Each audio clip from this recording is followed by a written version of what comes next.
Hey there, hi there, ho there. Is everyone with me? I think you're all with me. Hello. How's it going today? Today is Wednesday.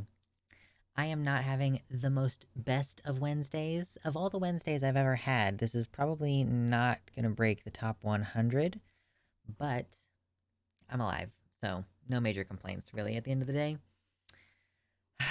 Gosh, water right up top. I just filled my thing, but I didn't take a drink, so just a reminder to everybody to Hydrate yourselves, and let me pull up my chat windows because I moved those around. Hello, it's Silent, it's Gayfesh, it's Charlotte, it's Padfoot Sam. Hello.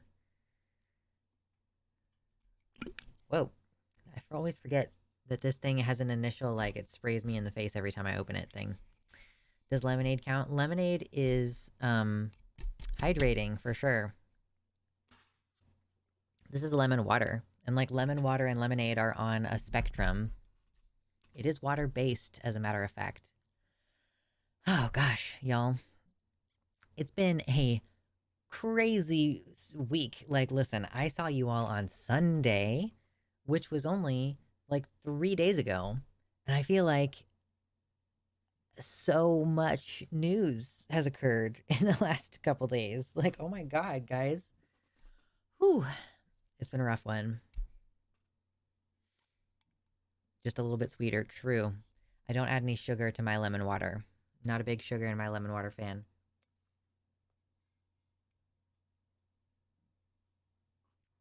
Okay, I'm gonna try to be done with that for now. So, if you're just coming in, hi. We usually just kind of try to chill for the first 45 minutes to an hour. We try to just like talk about human stuff, catch up, the conversation meanders, and then I start talking about the actual politics of it all. So, initially here, we're gonna just catch up. It's definitely been rough, been crying over so many things lately. Yeah, it's like either you're crying or you're dissociated because it's just things are just constantly bad. Like the news, I've been checking out more honestly lately. I've just been like, okay, I'm gonna think about other stuff. I'm gonna play Stardew Valley, or I'm gonna watch, like, I've been watching The Good Place. I'm in season 3 of The Good Place. Hello, RIL Shock. Welcome to the website. It seems like these .NET live sites have no delay with chat. Yeah, it's pretty good. It's pretty immediate. I love that show so much. Yeah, I don't think I ever actually finished it the last time I was watching the show. I think I finished season 3, and then I never got around to watching season 4. So, we'll see. Yes, much love for Janet. Janet is a fave.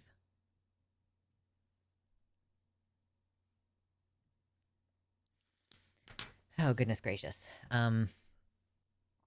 What kind of self-care stuff has everyone been doing lately? Yeah, not a girl, not a robot. But she is a hottie. She will cop to that. She will cop to being a hottie. Oh no. Oh no. My favoriteest hoodie right now is finally starting to get like a rip in it. Oh, shirt. I am gonna need to mend that before it gets worse. Oh no. I'm afraid not true. Emofy it? No. This hoodie cannot be emofied like that. I want it to be not seriously degrading, but it's hard for it not to because I wear it literally every day. So maybe I just need to actually switch, and I need to, like, listen. I think maybe I should just go ahead and buy myself my own hoodie, like the branded hoodie, even if I feel for some reason like I shouldn't spend frivolous money on myself. It's a write-off. I should just write it off.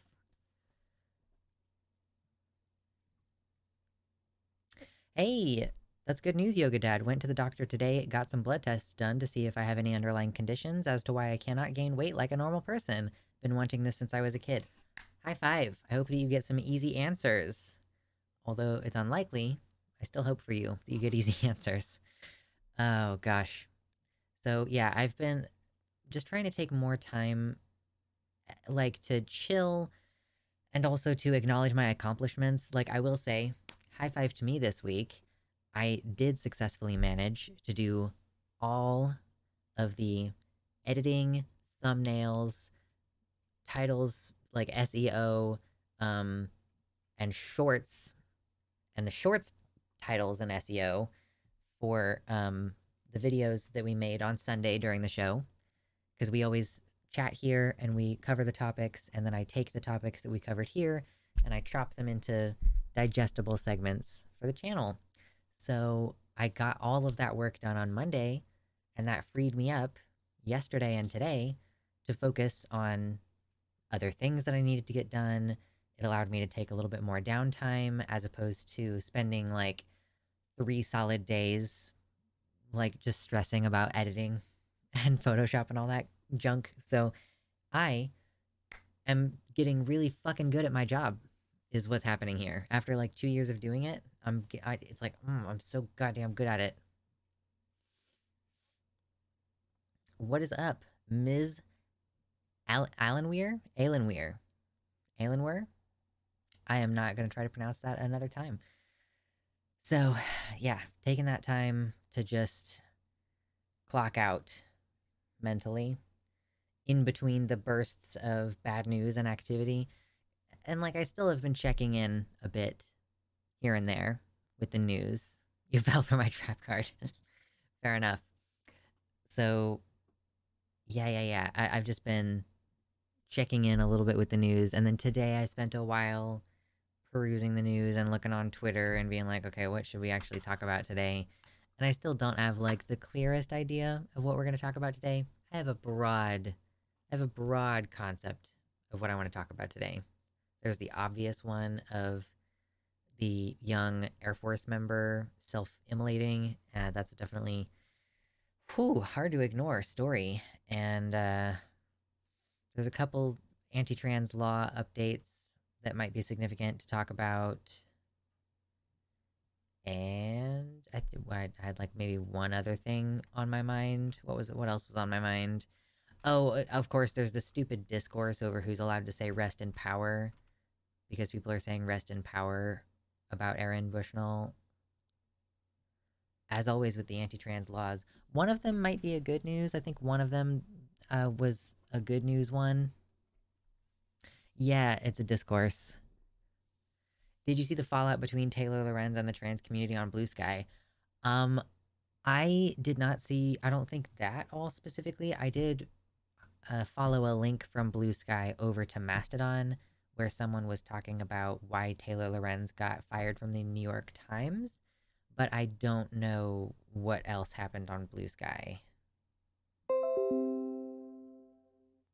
Adobe Creative Cloud, why are you open? I thought that I closed you. Get out of here.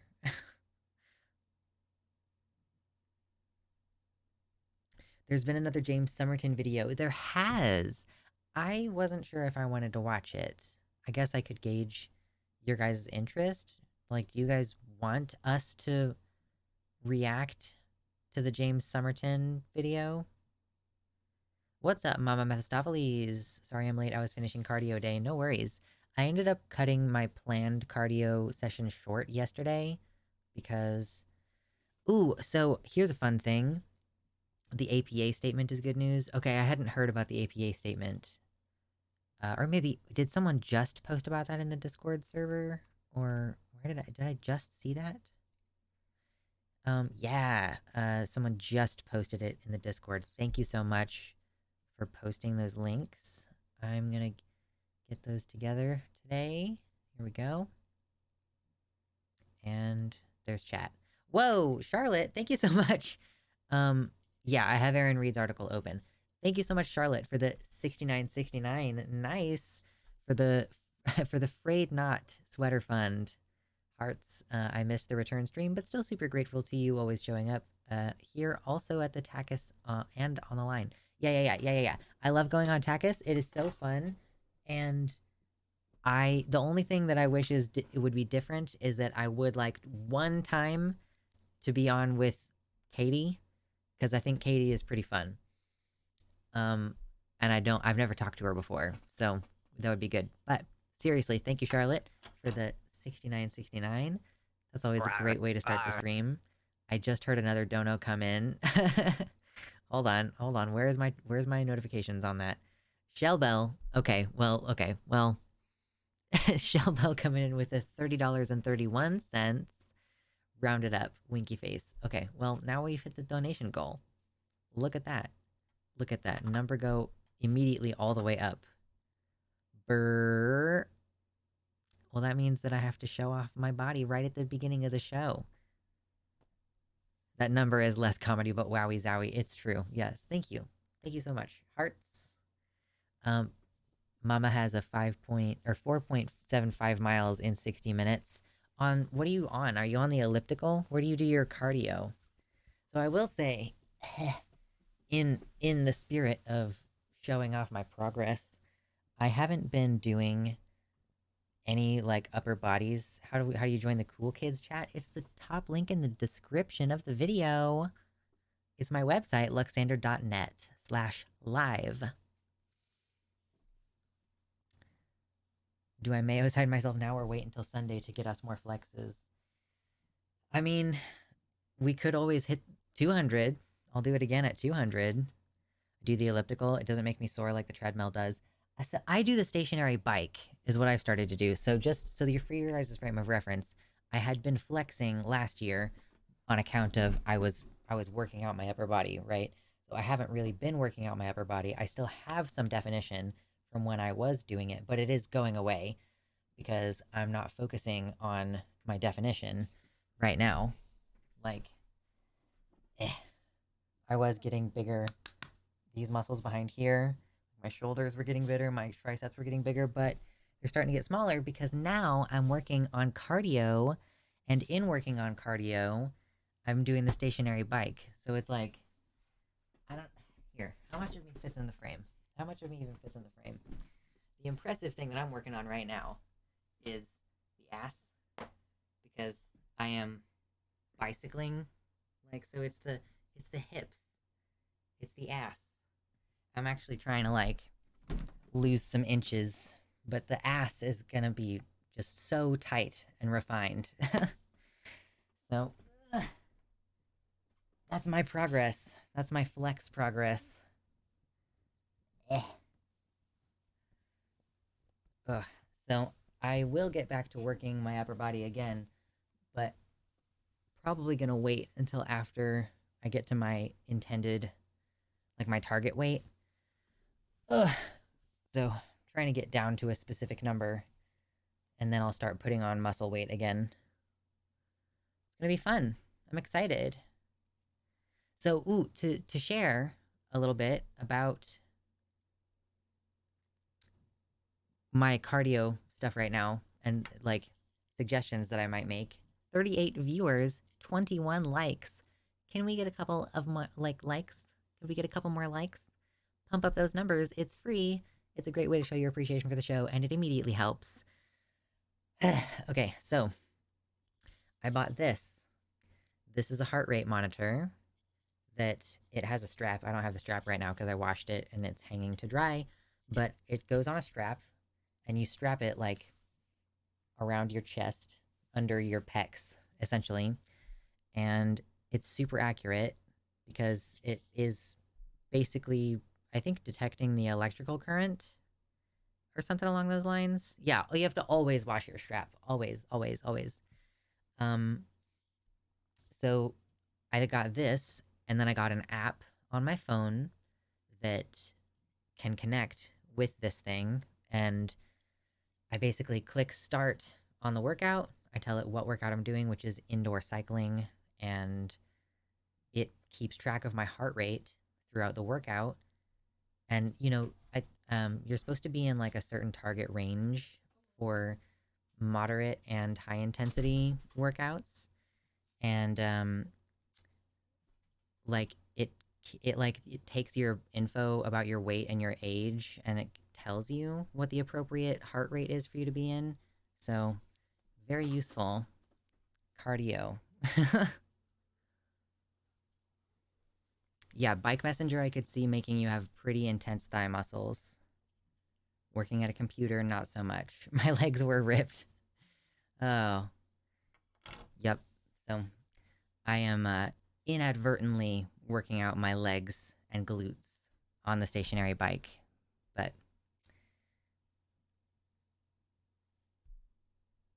so I do think that there's a thing about just being the kind of person who goes to the gym that also helps other things in your life. I feel like it helps you drink more water. It helps you eat more thoughtfully. I've been doing a lot of squats lately. The bike thing is true. One of my partners is a pizza delivery dyke on a bike, and her thighs are thick as hell. That sounds amazing. Love that. I Yeah, the stationary bike that I use, one of the settings is like it will change the intensity on you kind of randomly within a certain range, and those kick my ass. So I honestly think maybe I should just keep it steady or like amp it up as is necessary throughout my workout instead of just letting it randomly increase or decrease the intensity. But, you know, that's so I ended up cutting my cardio short a little bit yesterday because I ended up in the more like higher intensity range exercise heart rate for more of the exercise than I had intended because I was doing that variable one. So it ended up being easier to get like more cardio in a shorter amount of time, but it was also more intense than I wanted it to be. So I cut it short. I was way too sweaty. Cool kids chat. Welcome to the Horde. You've joined the Horde.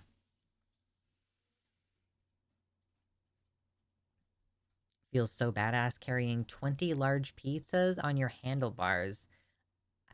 I get, if you can make it all the way there, I bet it's super impressive. Yeah, it's cool.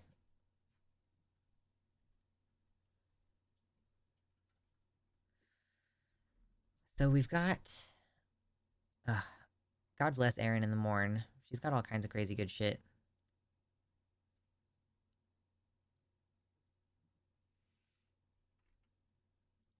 Let's see. She's got something about the Finnish study and how. Wait, is it like a study that is not accurate? Okay, I don't know if I want to go over this today, actually. Seventh Circuit allowing Indiana's ban on care for trans youth. That one we probably would cover. World's largest psych association passes policy supporting trans youth care by massive margin. That's the APA story. Yes, hearts to Erin and Zoe. Zoe is still working hard up there in the Montana legislature. And yeah, the Erin Bushnell thing. So we've got a robust set of at least 3 stories. Are you selling the pride knitted eggs and mushrooms anywhere? Um, I should, hypothetically. So I'm not selling these eggs because these eggs are prototypes and they suck, first of all. Second of all, I want to keep them for decoration, but I do still have these mushrooms that I have yet to put the bottoms on them. So I need to do that, and then I'm gonna put them up on my merch website, probably. And then, yeah, I could make. I was also thinking of making like smaller eggs, little ones. It's hard for me to really get on crochet as like a thing to make money off of because it is one of the only things that I have that I just do to relax. So it's a definitely like, okay, if the motivation strikes me to like finish several projects and take pictures and put them up on the website, then that is just gonna have to strike when it does. And until then, I'm just not gonna make money. So eventually I will sell them and then potentially make more. Who knows? I haven't been doing nearly as much crochet recently. Mama, thank you so much for the tier 1 sub. Enjoy your dicks, madam. Enjoy, enjoy, enjoy.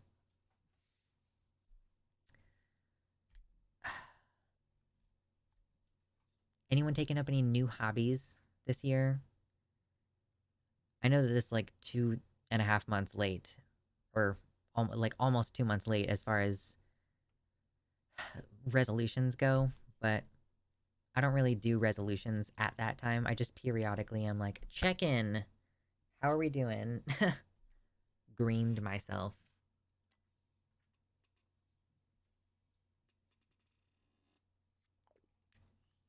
Good lord. Okay.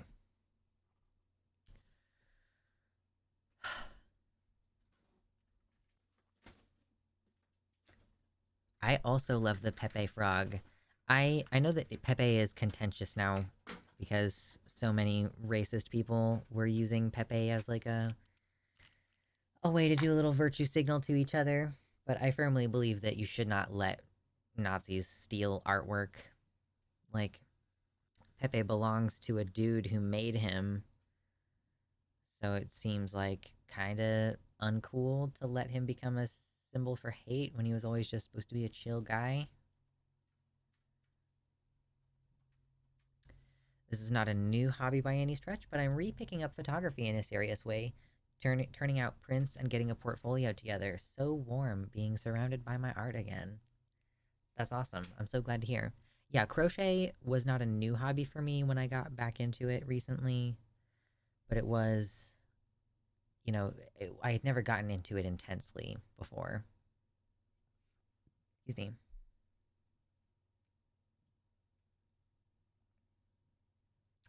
The Nazis use Wojaks more now, it seems. I think that that's probably accurate.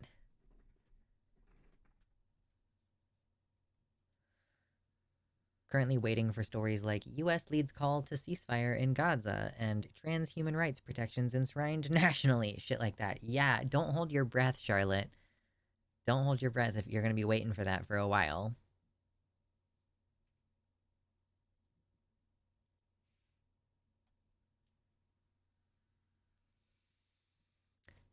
Goodness gracious.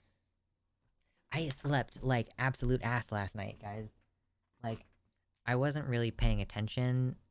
So, Kansas has just been like fluctuating in temperature recently, and friends who live in Missouri as well report similar.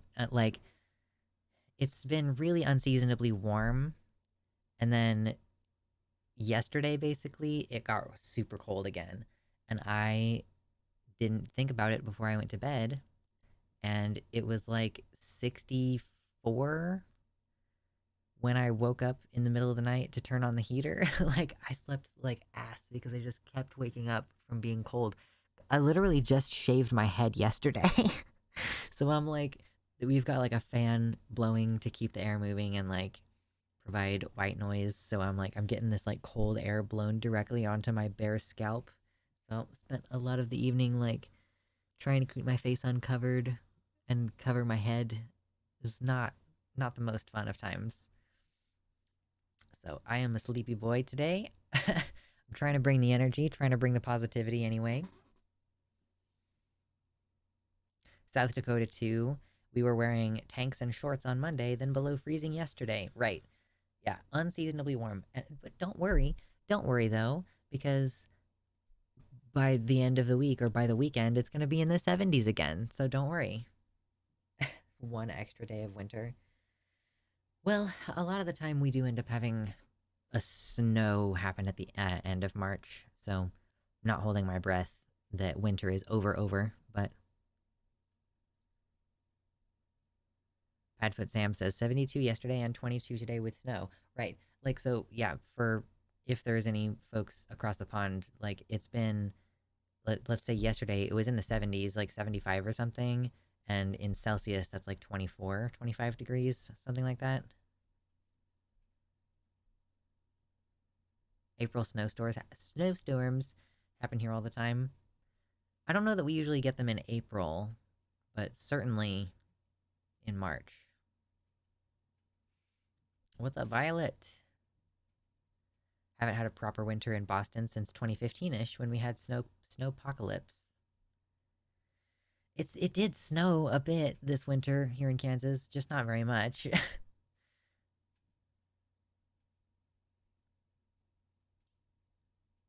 I guess, you know what? I'll just take it as an opportunity to start going on more walks sooner. How did I not know about the pussy emote? Well, that's because it's relatively new. I also don't really advertise the P word emote because it's supposed to be animated, and for some reason, it loads as animated on my computer, and then I try to upload it to the website, and none of the files that I was given are animated on the website. So it's like it exists, but it doesn't exist in the form that it was intended to exist. So, I guess it's better than nothing. But I just don't know why would not work. I am attempting to be more inclusive. It's true. I can't remember the username of the person who sent it to me because the Discord name and the username were different.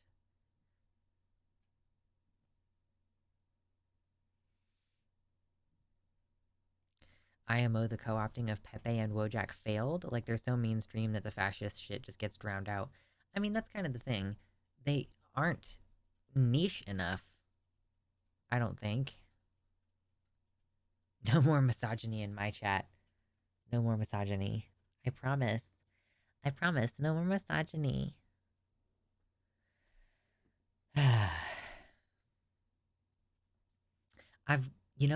I'm curious about something. I kind of wonder, I don't know.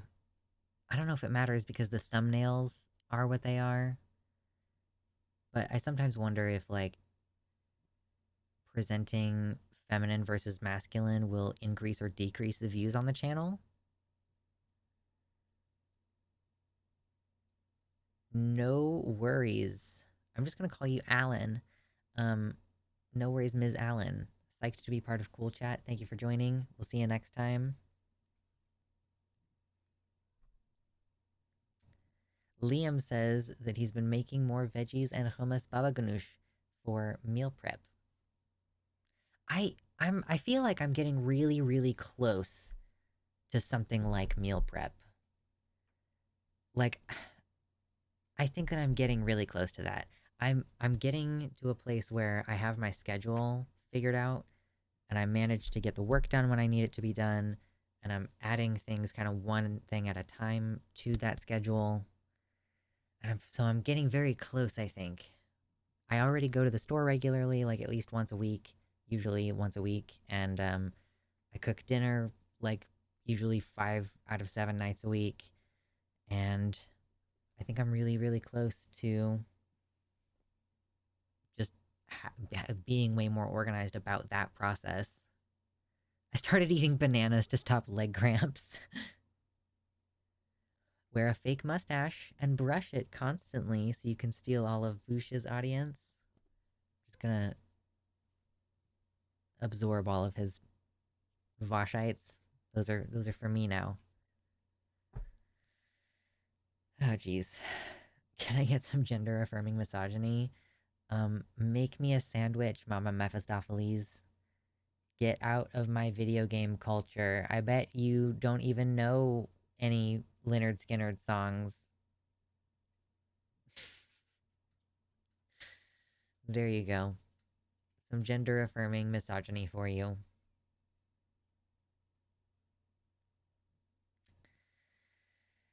Oh, goodness gracious. What are some, I want to know, like, are any animals have been recently taken off the endangered species list or something? Like, I need good news.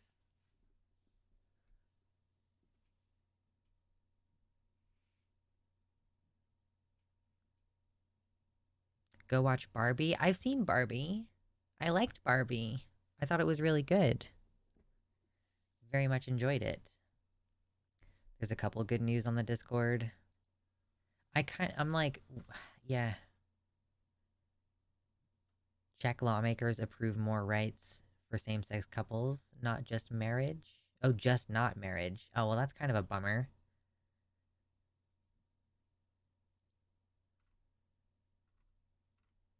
Like, okay, so Czechoslovakia, presumably the Czech Republic, allows same-sex couples to register their unions, but it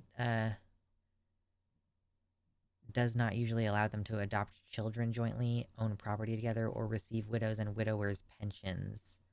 So I guess they've been given some of those rights. Okay, that's not exactly good news.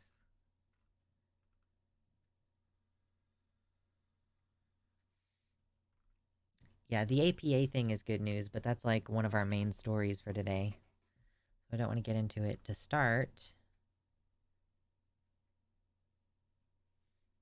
I've never read Whipping Girl.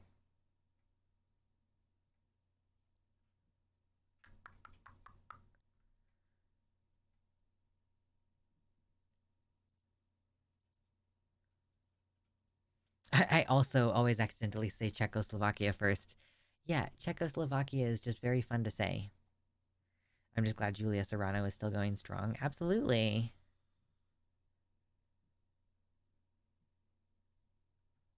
Why do we live in a world where both eating out and healthy home cooking are monetary slash time based luxuries? I mean, I guess I would kind of consider them. I would consider eating out like versus healthy home cooking when I'm discussing the monetary and time based luxury. Like, obviously, when you go out, like, you have to drive there and like the wait for the food to be made, but it's also like that's part of what you're paying for is the experience of getting to sit someplace and eat the food outside. um, but like it's more expensive, right?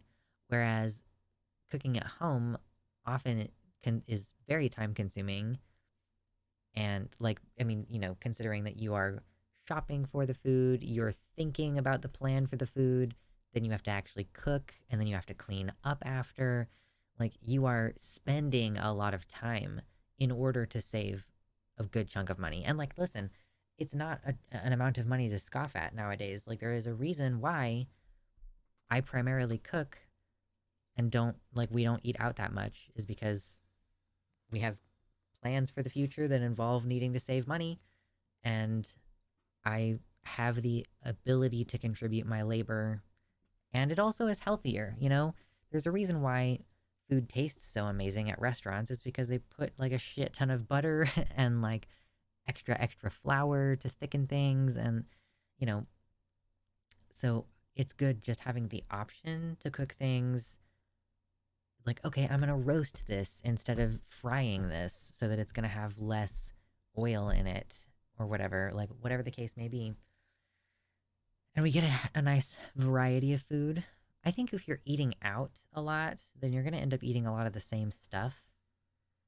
Salt, so much salt in yeah, and when you go eat out, there's tons of salt in the food. And that's not a problem for me because I need a lot of salt. But yes, tons of butter, tons of extra fats and stuff. So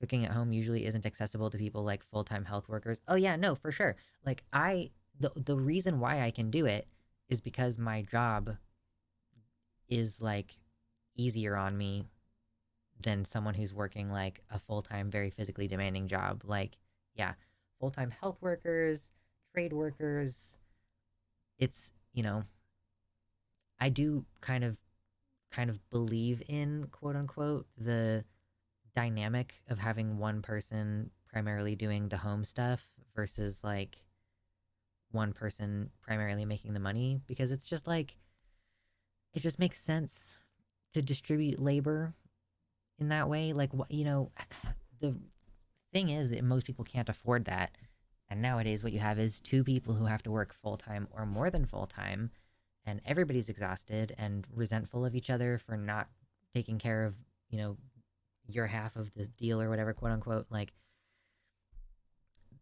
and then in that situation, you still often end up with like the woman or the femme partner taking on disproportionate amount of both like physical home labor and the like emotional mental labor of managing the home.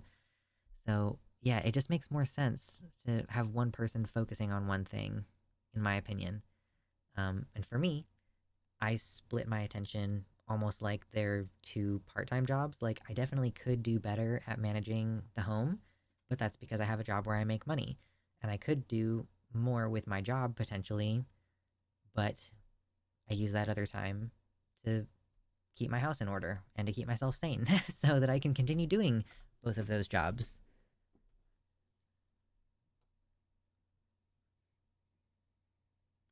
As an autistic, I've always found the "you're paying for the experience" thing absurd. Like that's the worst part. Just give me a silent room where me and my two friends can eat in peace. Fair enough. I co-parent with another woman in separate households. We are both service workers. It's like the worst of both worlds. Oh no.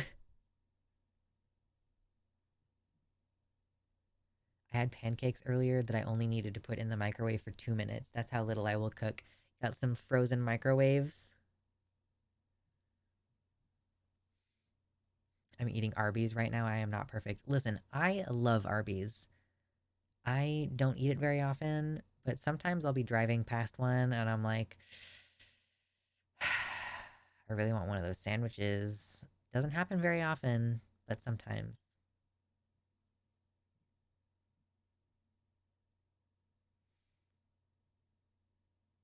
Left wing policy is what would make it economically viable to have a stay at home spouse slash parent, while right wing policy makes even two incomes unlivable to support a family with children. So, ironically, it is the left wing that is supporting the nuclear family right now. Fair.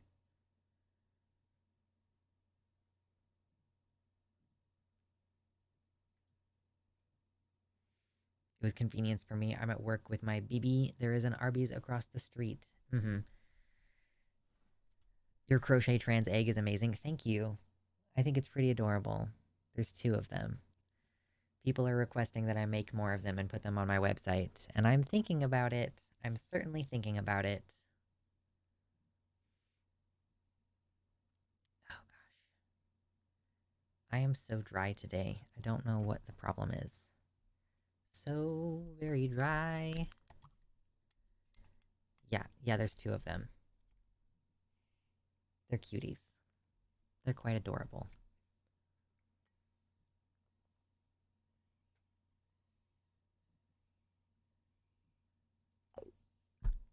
I'm an old school ARB head, so I still call it the Big Montana. Was that the original name of the restaurant?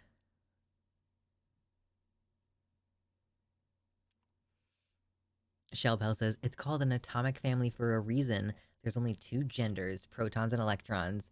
Neutrons have entered the chat. Neutrons. Get out of here.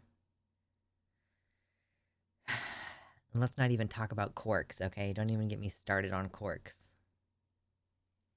There's a whole song. I'm not going to get into it.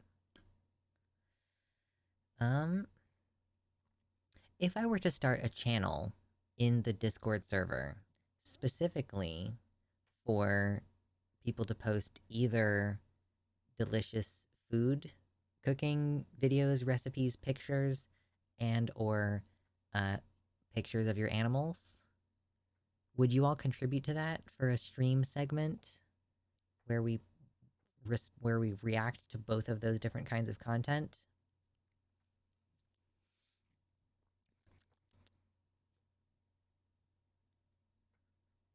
The biggest roast beef sandwich used to be called the Big Montana. Cool. I I don't. I think that is beyond my memory, or maybe we just didn't used to eat Arby's when I was little. I would contribute the stray cats around my apartment.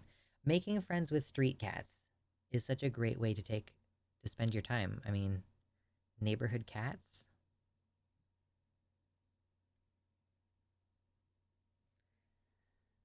All the benefits of having a cat to pet, none of the responsibilities of having to feed it or clean up its poo poo. No clean up cat poo poo.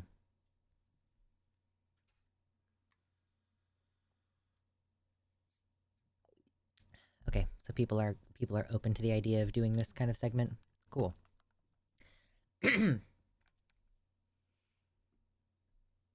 There's an uncertainty principle joke in there somewhere about an egg being a particle with an unobserved state. Who needs a cat when you have a trans GF? I think I don't know. Is trans GF associated with lower risk of cardiovascular disease? Because cats are. A meme reaction thing? I don't want to really do meme reactions. I was doing a try not to laugh or send me funny things section for a while, but it's just not really hitting it for me anymore. There was a feral tomcat in our backyard in all of December. Excuse me, it was fitting as we had a mice problem around that same time. That's why. That's why he came around to visit, because he knew that you had a problem and he was there to fix it. Edit trans GF who is a nutritionist. I mean, that's pretty useful. Did I see the Twitter message? I don't know. What Twitter was it? Did you just send it?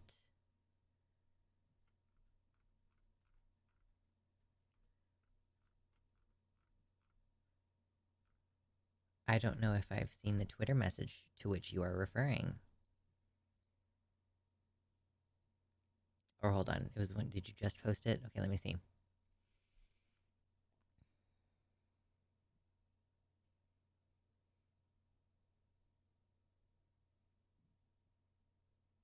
I don't think I have enough context to understand this thing that you sent me.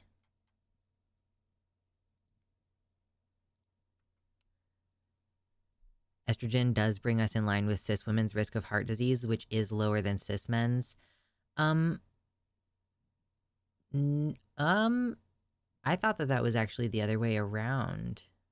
Well, I guess it's certain types of heart disease. Like women have a higher risk of stroke, whereas men have a higher risk of heart attack. Or I don't know, women have a fairly high risk of heart attack.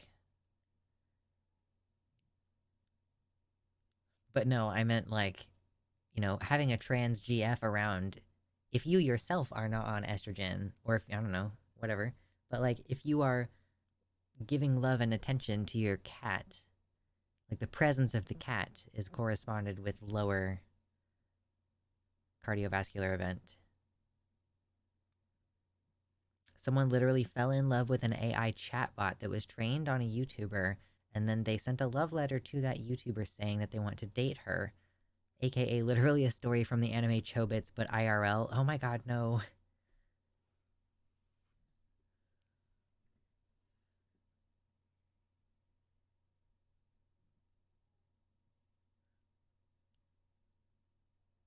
I had a trans GF and a cat, now I only have a cat. See, the cat's more reliable. The cat's more likely to stick around than the trans GF.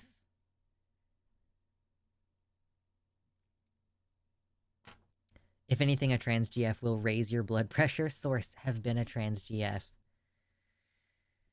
definitely a group with a lot of shit going on. Spoiler, the cat is the reincarnated spirit of a former trans GF. Well, that's just sad. That's just so sad. All trans gals go to kitty heaven. What about the dog girls?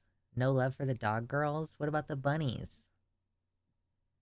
All trans gals go to kitty heaven. That's racist.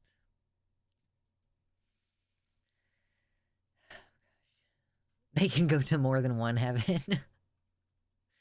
It's like having joint custody. They go to kitty heaven for Monday through Friday, except for on Wednesdays when they go visit bunny heaven, and then they go to puppy heaven on the weekends.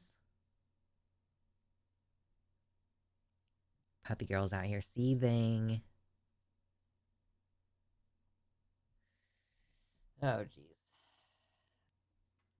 Highly recommend watching The Good Place for those of you out there who've never seen it. I can't even really talk about it that much because it's so freaking good. You just have to experience it. Yeah, what about the bird people? Bird person.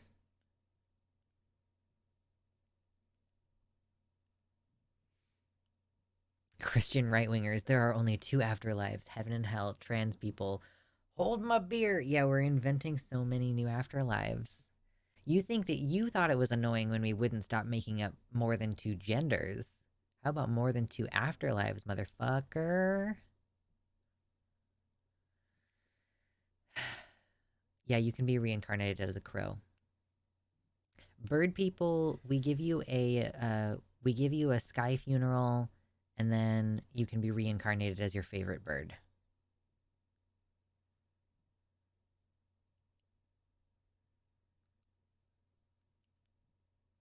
This is just us reinventing Buddhism.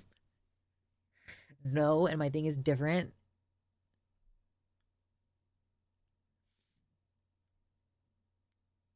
What happened to purgatory? Purgatorio? You know that joke? How the purgatory joke works in like a lot of different languages?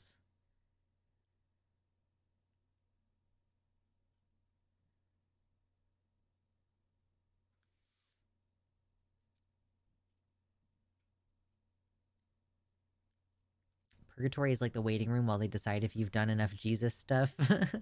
Christianity is quite strange. Yes, cat girls and mouse girls need separate heavens.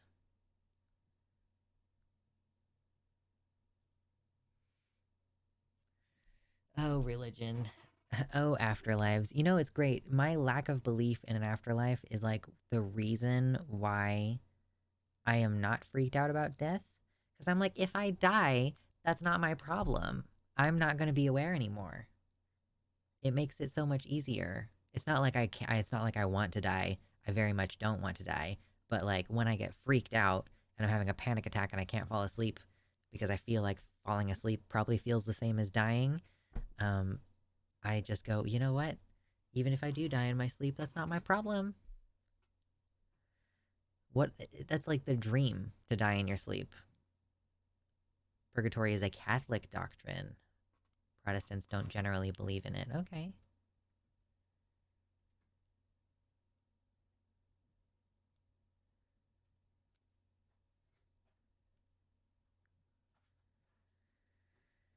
Oh gosh.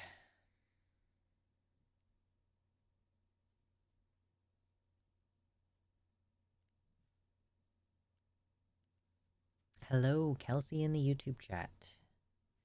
YouTube chat, you are a chat that exists. I always feel like I don't pay enough attention to it, but I think that I pay plenty of attention.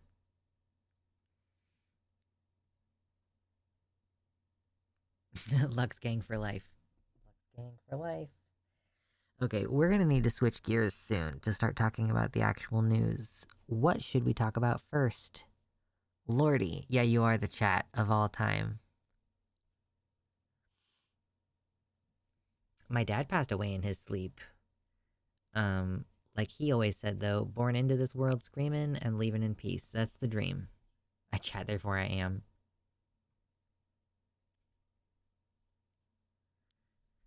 The power of the dark side of Luxander.net. There is no dark side, okay?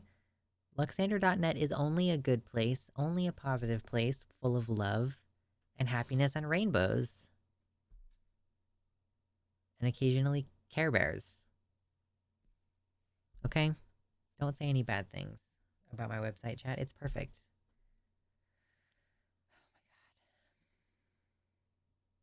It does have a dark theme. It's true.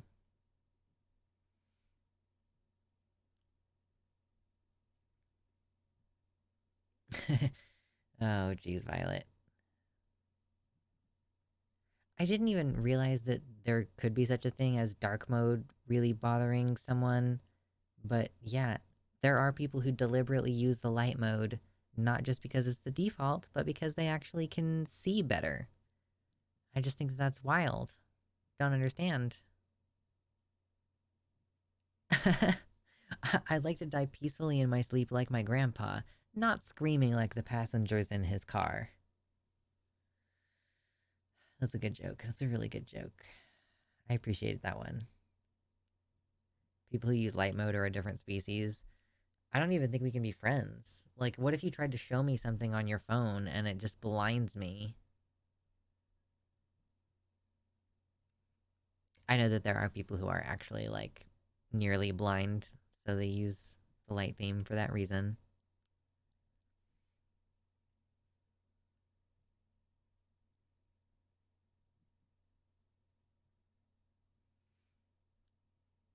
I literally wear my sunglasses when light mode is on.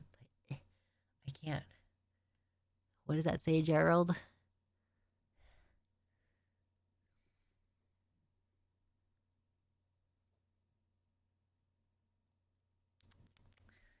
Okay, so I guess I didn't have any particular links pulled up for Aaron Bushnell's story. I mostly wanted to, like, read his last words, because we're not showing the video. Even if it's blurred, we're just not going to deal with it. If you want to go find the video, you can go find the video, but I'm not going to show it to you.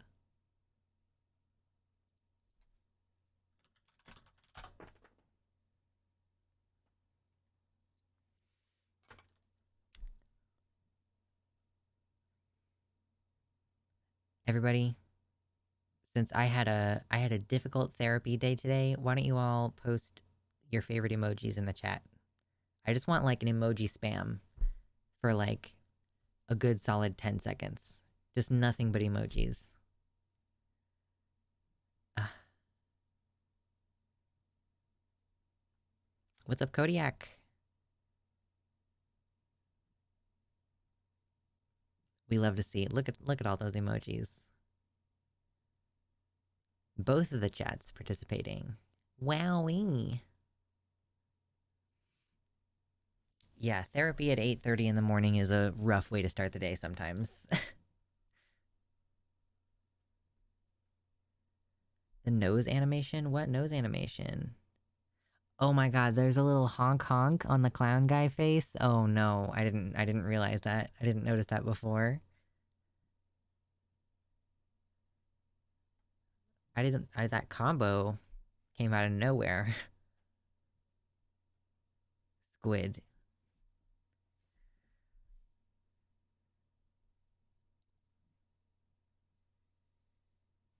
Pepe was a martyr. No.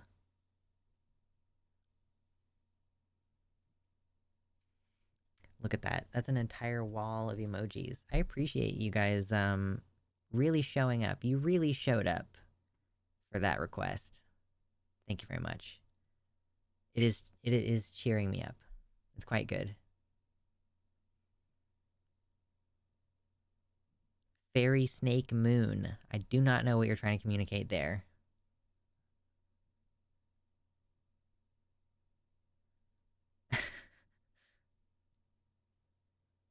The jumping one's your favorite animation. Comfy hype. Hype, hype, hype. The hypers are good, so good. They truly express a range of emotions.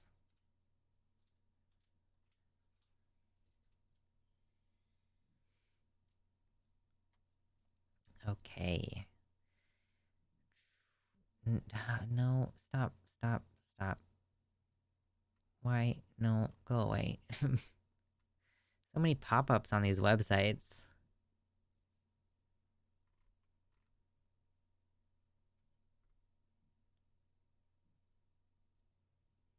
Wiggles. Oh, I haven't seen Wiggles in a long time. That's a solid one. That's a good one. Oh, Jiminy Christmas. You never added Mama's sub to the dono goal? I didn't. You're right. I would have to do this, wouldn't I? There we go. Look at that. We got one flex out already. Oh, goodness. Now we just need 95 more dollars for another one. Wow. Support independent journalism. Oh, gosh. You have to record the Mayo side. More flexing. You want to dab? Oh, gosh. Okay, so I have pulled up something that at least it quotes Aaron, so we can talk about his last words. Dab, dab, dab, dab, dab.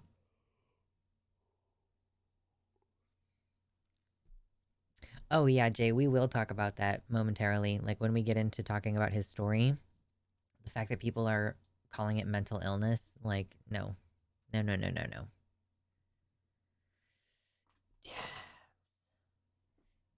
What if we just dabbed for the rest of the day and we didn't talk about tragedy?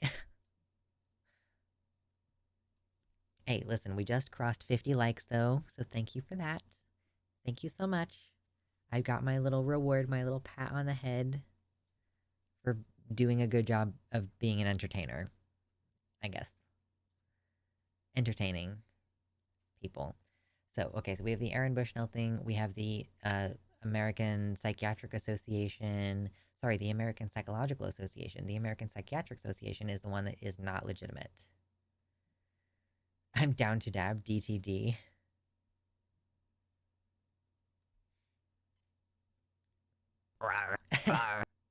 Thank you, Charlotte, for another $5 saying dab, dab, dab, dab, dab, dab, dab, dab, dab. Okay.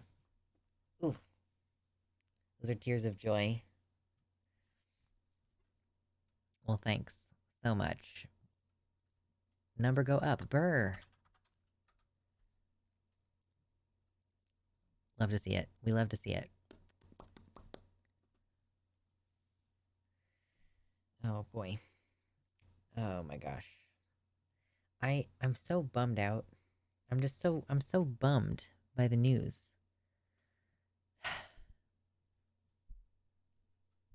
We can't start with the American Psychological Association. That has to be, we have to save that good news for later so that we can recover.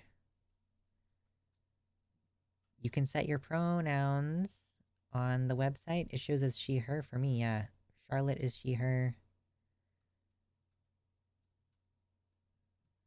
Like when I hover over it, it says she, her for Charlotte.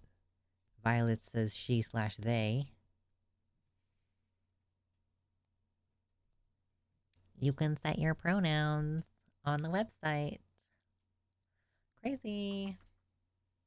That is one of the benefits of being on the website, is that you don't have to tell people your pronouns because you can just set them. And you can also directly donate, where YouTube doesn't take 40% of your money. I identify as a pussy. I don't. I'm way too much of a totally insane badass to identify as a pussy. Set your pronouns if you like modern day California shit. Modern day California shit. God. Okay, so maybe we can start with the Seventh Circuit. Like, Seventh Circuit allows Indiana's ban on care for trans youth to take effect.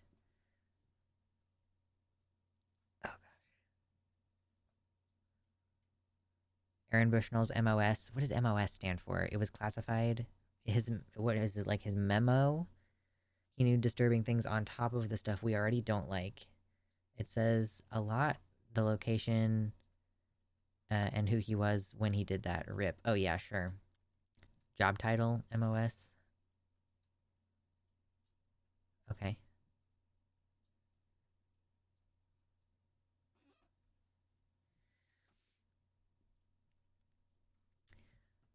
I knew that he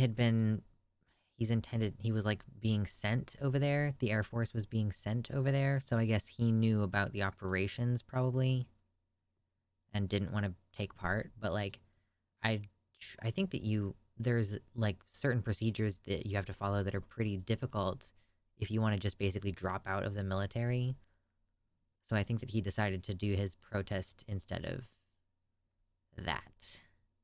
But we'll get to it in a minute. Oh my god, my throat is so weird today. We'll start with an anti-trans law coverage, okay?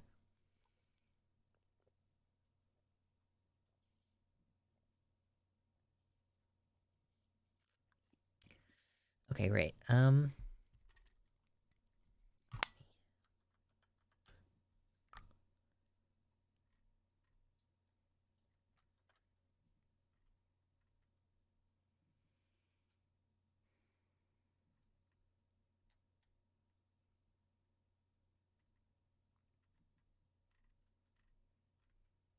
guess there's not a lot to this story.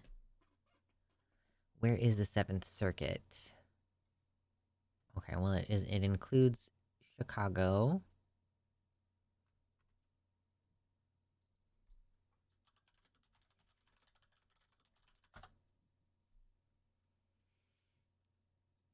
Okay, it covers like Illinois, Wisconsin, and Indiana.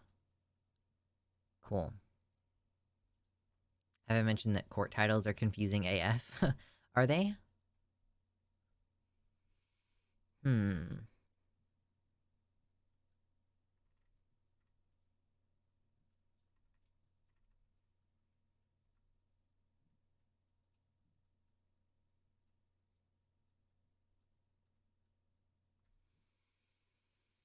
Well, this certainly doesn't seem like. Yeah, it definitely is not good news. Hmm. But how do you mean court titles are confusing AF?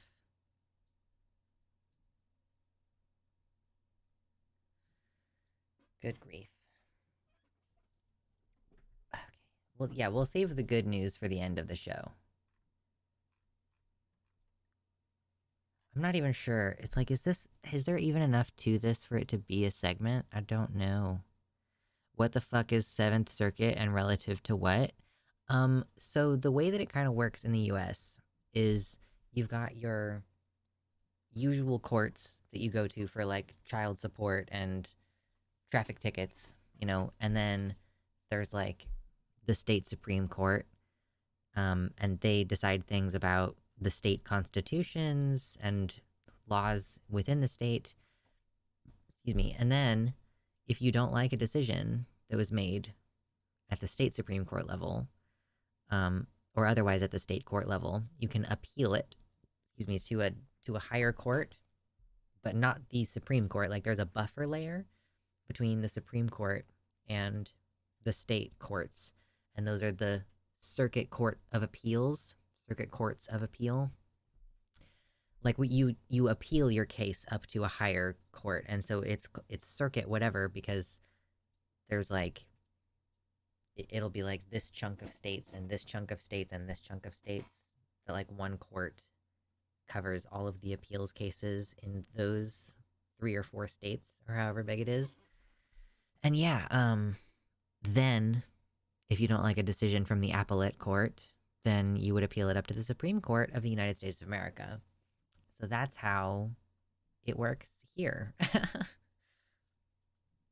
Yeah. Oh, we have a lovely. Is there any? There's no info. I just want an infographic. I just want a very simple infographic that explains it. So much text. But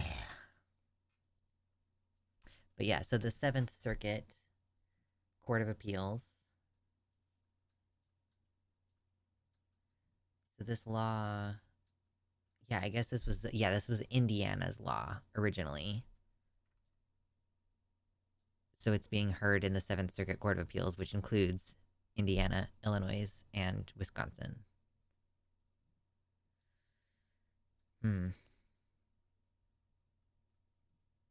I think a decision is about to come down, though, so maybe it's not worth really doing a whole segment about it. But basically, there was a law in Indiana that was an anti-trans kids getting healthcare one, and it ended up getting an injunction where a lower level court said, hey, you can't enforce this until we finish going through the appeals process. And now the appeals court has said, okay, we're taking away that halt. So the law was supposed to go into effect on July 1st last year. So it goes into effect immediately now, where trans kids can no longer get health care in Indiana. I don't know if there is a grandfather clause or not. But yeah, so, and then they're going to issue their actual decision and commentary on it.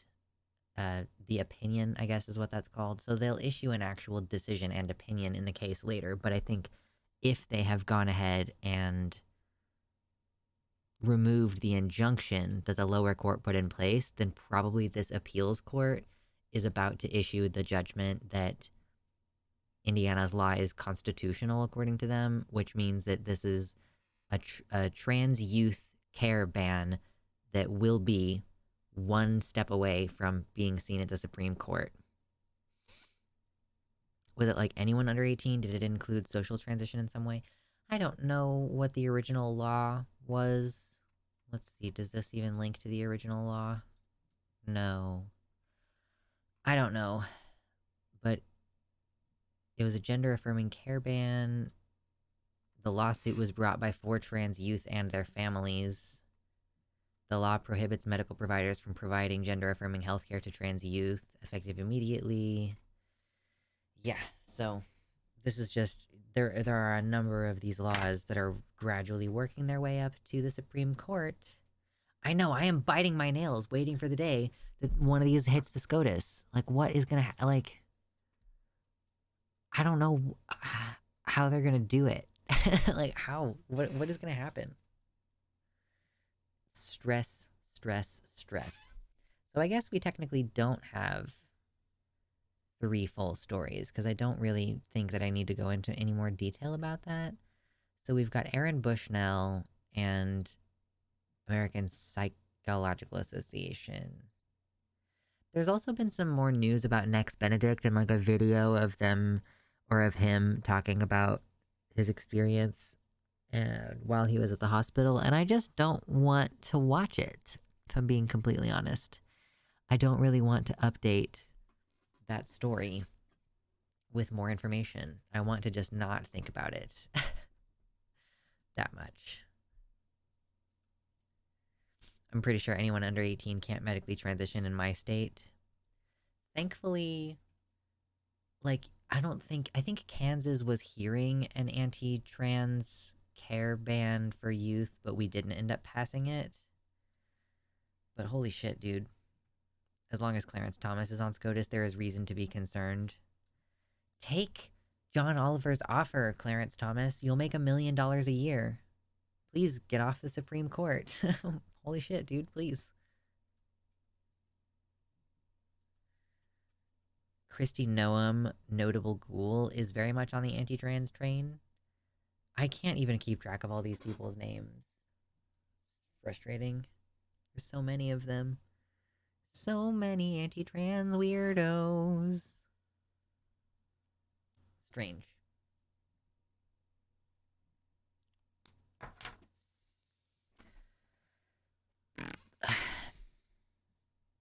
Did I tell you guys that I'm supposed to be joining a Stardew Valley-based D&D campaign soon? I need to actually have a call with the DM and, like, figure out, like, have them help me, like, get my character together, basically. The Avengers of Bigotry. True. The Avengers. I've actually been watching a bunch of Marvel movies repeatedly recently, so Marvel music is like... And I'm like, stop.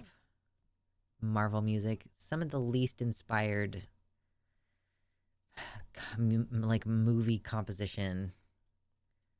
But that's part of what makes the Marvel movies so watchable, is that they're just emotionally gripping enough to keep you in the story, but they don't really have anything profound to say, so you don't end up, like, that emotionally affected.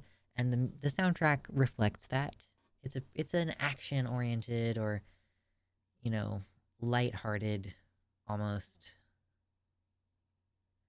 What would you say is the best MCU movie in your opinion? Okay, so I have only seen up through Doctor Strange and the Multiverse of Madness, and I actually may have even missed a couple movies in there. Like, I did not see Black Widow, but of those that I've seen, my personal opinion is that Captain America: The First Avenger is the best MCU movie. I just personally think it's really good. I also really like Spider-Man: Homecoming, but I would not say that it is the best. I just really like it. Thor: Ragnarok is also very good, but I would not say that it is the best. I think it's Captain America: The First Avenger. I just really like Steve Rogers. He's just a really cool dude. I'm a big fan. He might be my favorite Avenger. I don't know if that's an unpopular opinion, but he's my favorite boy. Loki was so good. Still haven't watched any Disney Plus TV shows. I don't know that I'm ever going to. I probably will not. Sorry, everybody. Sorry, that's so disappointing. Was Dylan Mulvaney actually on the cover of Forbes magazine? I really thought that she was starting to try to like, run a lower profile.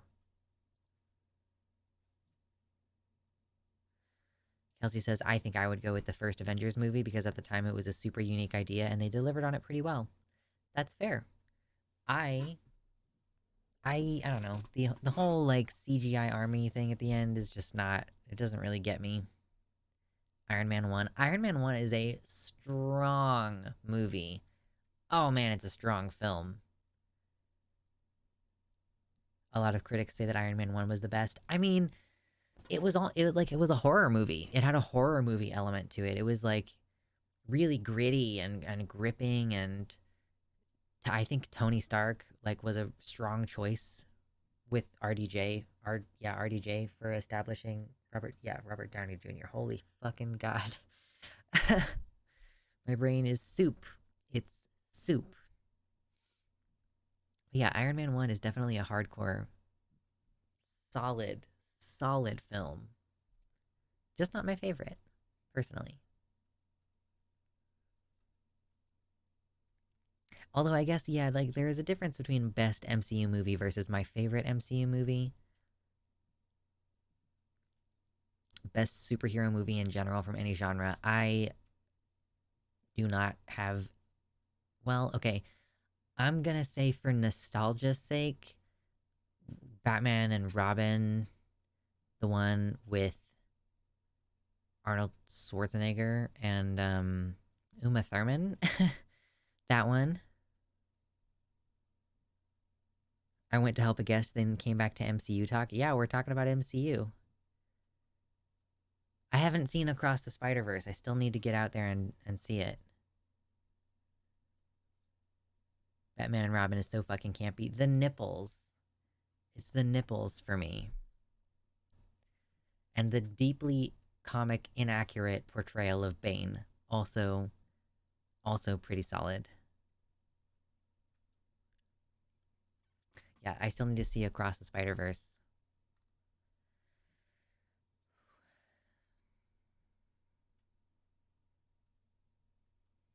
I don't have strong credibility. I even enjoyed Love and Thunder and the Guardians Xmas special. Haven't seen the Guardians Xmas special. I guess I did see Love and Thunder, and I think it was enjoyable, and it was okay. And I really enjoyed Christian Bale because I think that he's just a fucking psycho, and I love him as an actor. But yeah, other than that, I really enjoyed Russell Crowe. That was very enjoyable scene, Russell Crowe. But yeah, I don't know, man.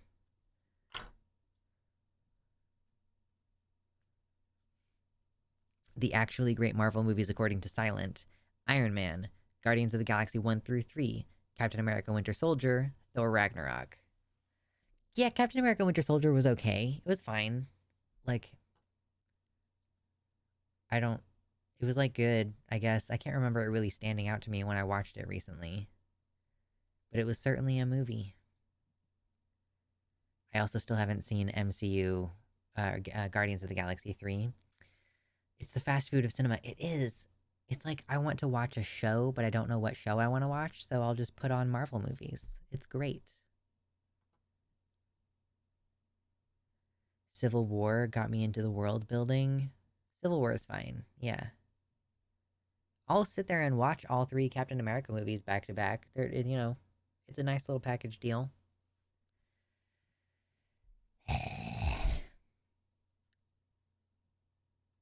Okay, everything is so itchy. What's up, Andy's Mints? Welcome in.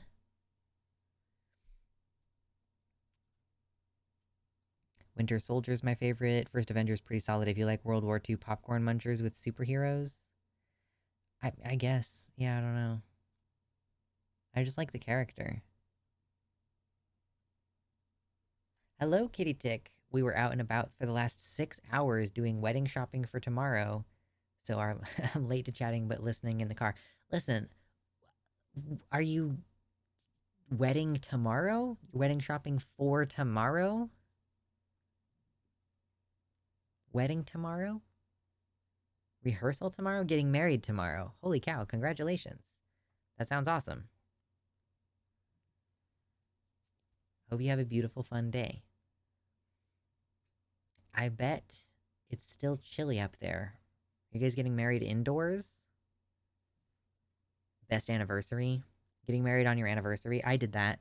Well, close enough. It wasn't the exact same day, but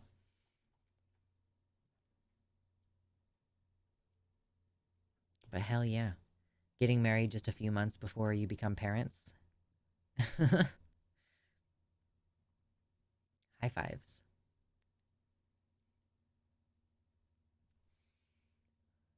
Oh, good grief. Are you gonna have like a how big of a wedding? Been together 4 years? Nice. I didn't do a wedding, and sometimes in retrospect, I'm like, well, not really in retrospect. I think when I was 18, I didn't want to have a wedding, and I respect that choice. I think if it were to happen now, I would be like, yeah, that would be cool, but it's a totally different vibe.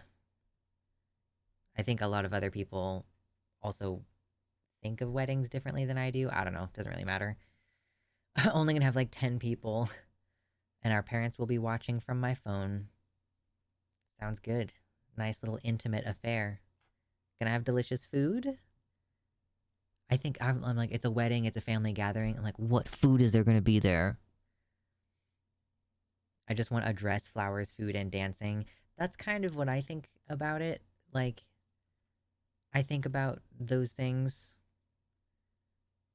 just having fun and like having your family there and like saying nice things to each other, make your promises,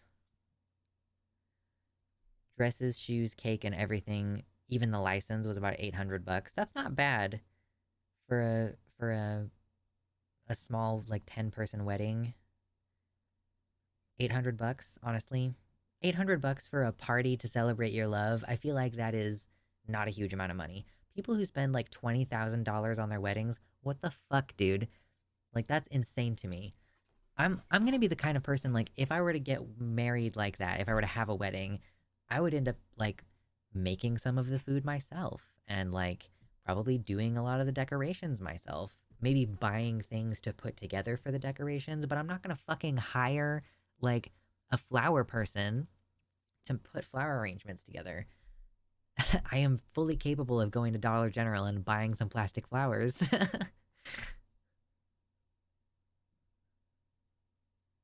think mine would slash will cost like 10 times that. Yeah. I mean, I don't know. $8,000 if you have a wedding with like 100 or more people and you're catering for that and you're getting drinks for those people. I could see like $8,000. Like just the venue by itself sometimes will be a couple $1,000s, enough to host 50 to 100 people. So, yeah, I could see if you have a bigger wedding that it probably scales up really fast. But also, everything that you buy for a wedding, don't buy the version of it that is advertised as wedding stuff because that they just automatically upcharge you like by 5 or 10 times anyway. Go buy prom dresses instead of wedding dresses, for example, and they will be basically the same quality, but they will not be as expensive. Both my brother's weddings cost less than $1,000, reception included. Thrifty bitches. We appreciate some thrifty bitchiness. Back in the day, I remember catering and decorating for both of my siblings' weddings because we are Mormon. Lots of work. We were Mormon. I am now not. Yeah, much respect, Kitty Tick. If I ever get married, I'm going to do it in my parents' backyard and I'll cook a big pot of chili for everybody. BYOB. It's, yeah, the point is just to like, you make your promises to each other and then you have a little party. That's the whole thing. Get a little drunk, consummate the marriage. It's just a nice day. It's just a nice day. That's the whole point. For my brother's weddings, the venue was a park. Friends and family made the food. Clothes were stuff they already had or were cheap to get a hold of. It was fun for the family to get involved and help, and honestly, both were incredibly beautiful. See, it's a community effort. It's about family coming together and doing stuff, making things happen.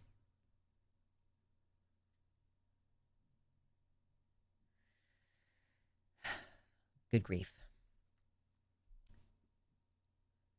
I know, Andy's. It was almost 69 yesterday, and now it's like 17. Yeah, it was so cold in my house last night. Like, I forgot to turn the heat on because I didn't think about the fact that it was going to be below freezing outside, and therefore it was going to get really fucking cold in my house. But yeah, we had to turn the heater back on. And then we'll have to turn the air conditioner back on in like 2 days. For some people, a wedding is the only polite way to say, I'm getting laid tonight, so they go all out.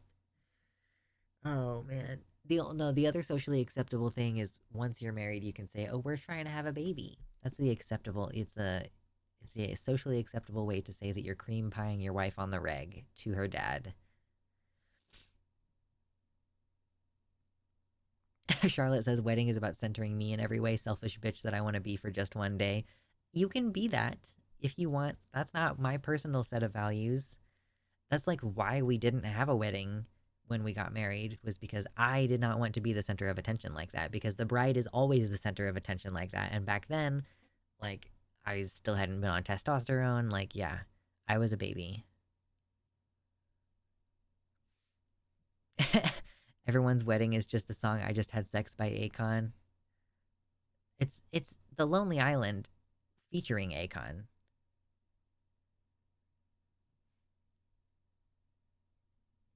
I support Nepo babies making conservative families they hate pay for an extravagant party. Okay, no, I don't disagree with that, Eric. I think if your parents, who are conservatives and rich, are paying a lot of money, then you might as well. Like, I mean, if you can convince them to give you that chunk of money, that would be even better. But I think that what you should do is you should have your families throw you a huge party, like your conservative family throw you the big wedding and everything, and then have them also pay for your expensive, extravagant honeymoon that you're going to go on, quote unquote. But then you just don't go on the honeymoon and you just stay at home and like eat ice cream and have sex for a week and then go back to work with 20 grand in your pocket that you didn't spend on a tropical vacation. I want a pagan food truck wedding in the woods. I just like eating and dressing up. Yo, that sounds delicious. Food truck wedding in the woods. I mean, I do like the idea of like pagan themes. I'm older, so will likely be in my 40s by the time marriage is a possibility. Listen, you'll get there. Don't worry about it. You have longer to plan it and fantasize. My parents are giving me like $1,000 to $2,000 instead of coming to my wedding. It's the take the money and run option. Would have been more if I had gotten married younger. Well, they're older. They don't have as much money now, presumably.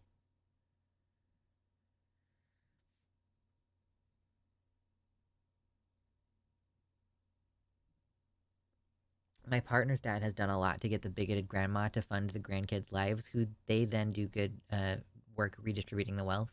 Leftist nepos are our only hope. Leftist nepos. I wish that I had a steady flow of money. I would do so much good with it. Like if I just had like a rich person in my family who was like, "Oh, I just died and I'm gonna give you $50,000." I'm like, dude, I would do so many good things with that. Oh my goodness.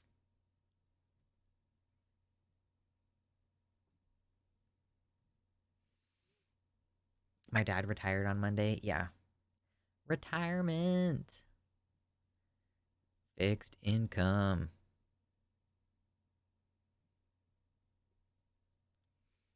Do I just have to detransition and become like a huge asshole and then someone will bankroll me? What do I have to do? What do I have to do? Hair.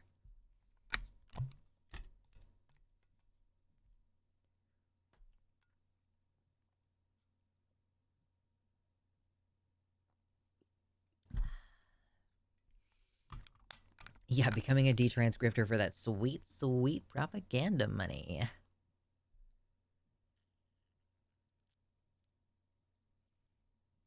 Some of these detrans stars aren't even going off hormones, so literally just publicly grift and you'll be fine. I wish that that was even remotely ethically an option for me. I just want to be never having to worry about money again. Wouldn't that be great? But so do we all.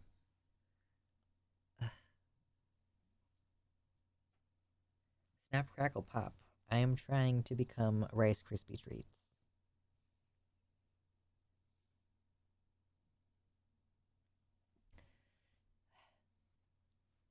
So, why don't we transition into one of our segments for today? Oh my god. Can we get to 69 likes? I just want money and to sleep well at night. Holy fuck. You are my spirit animal right now.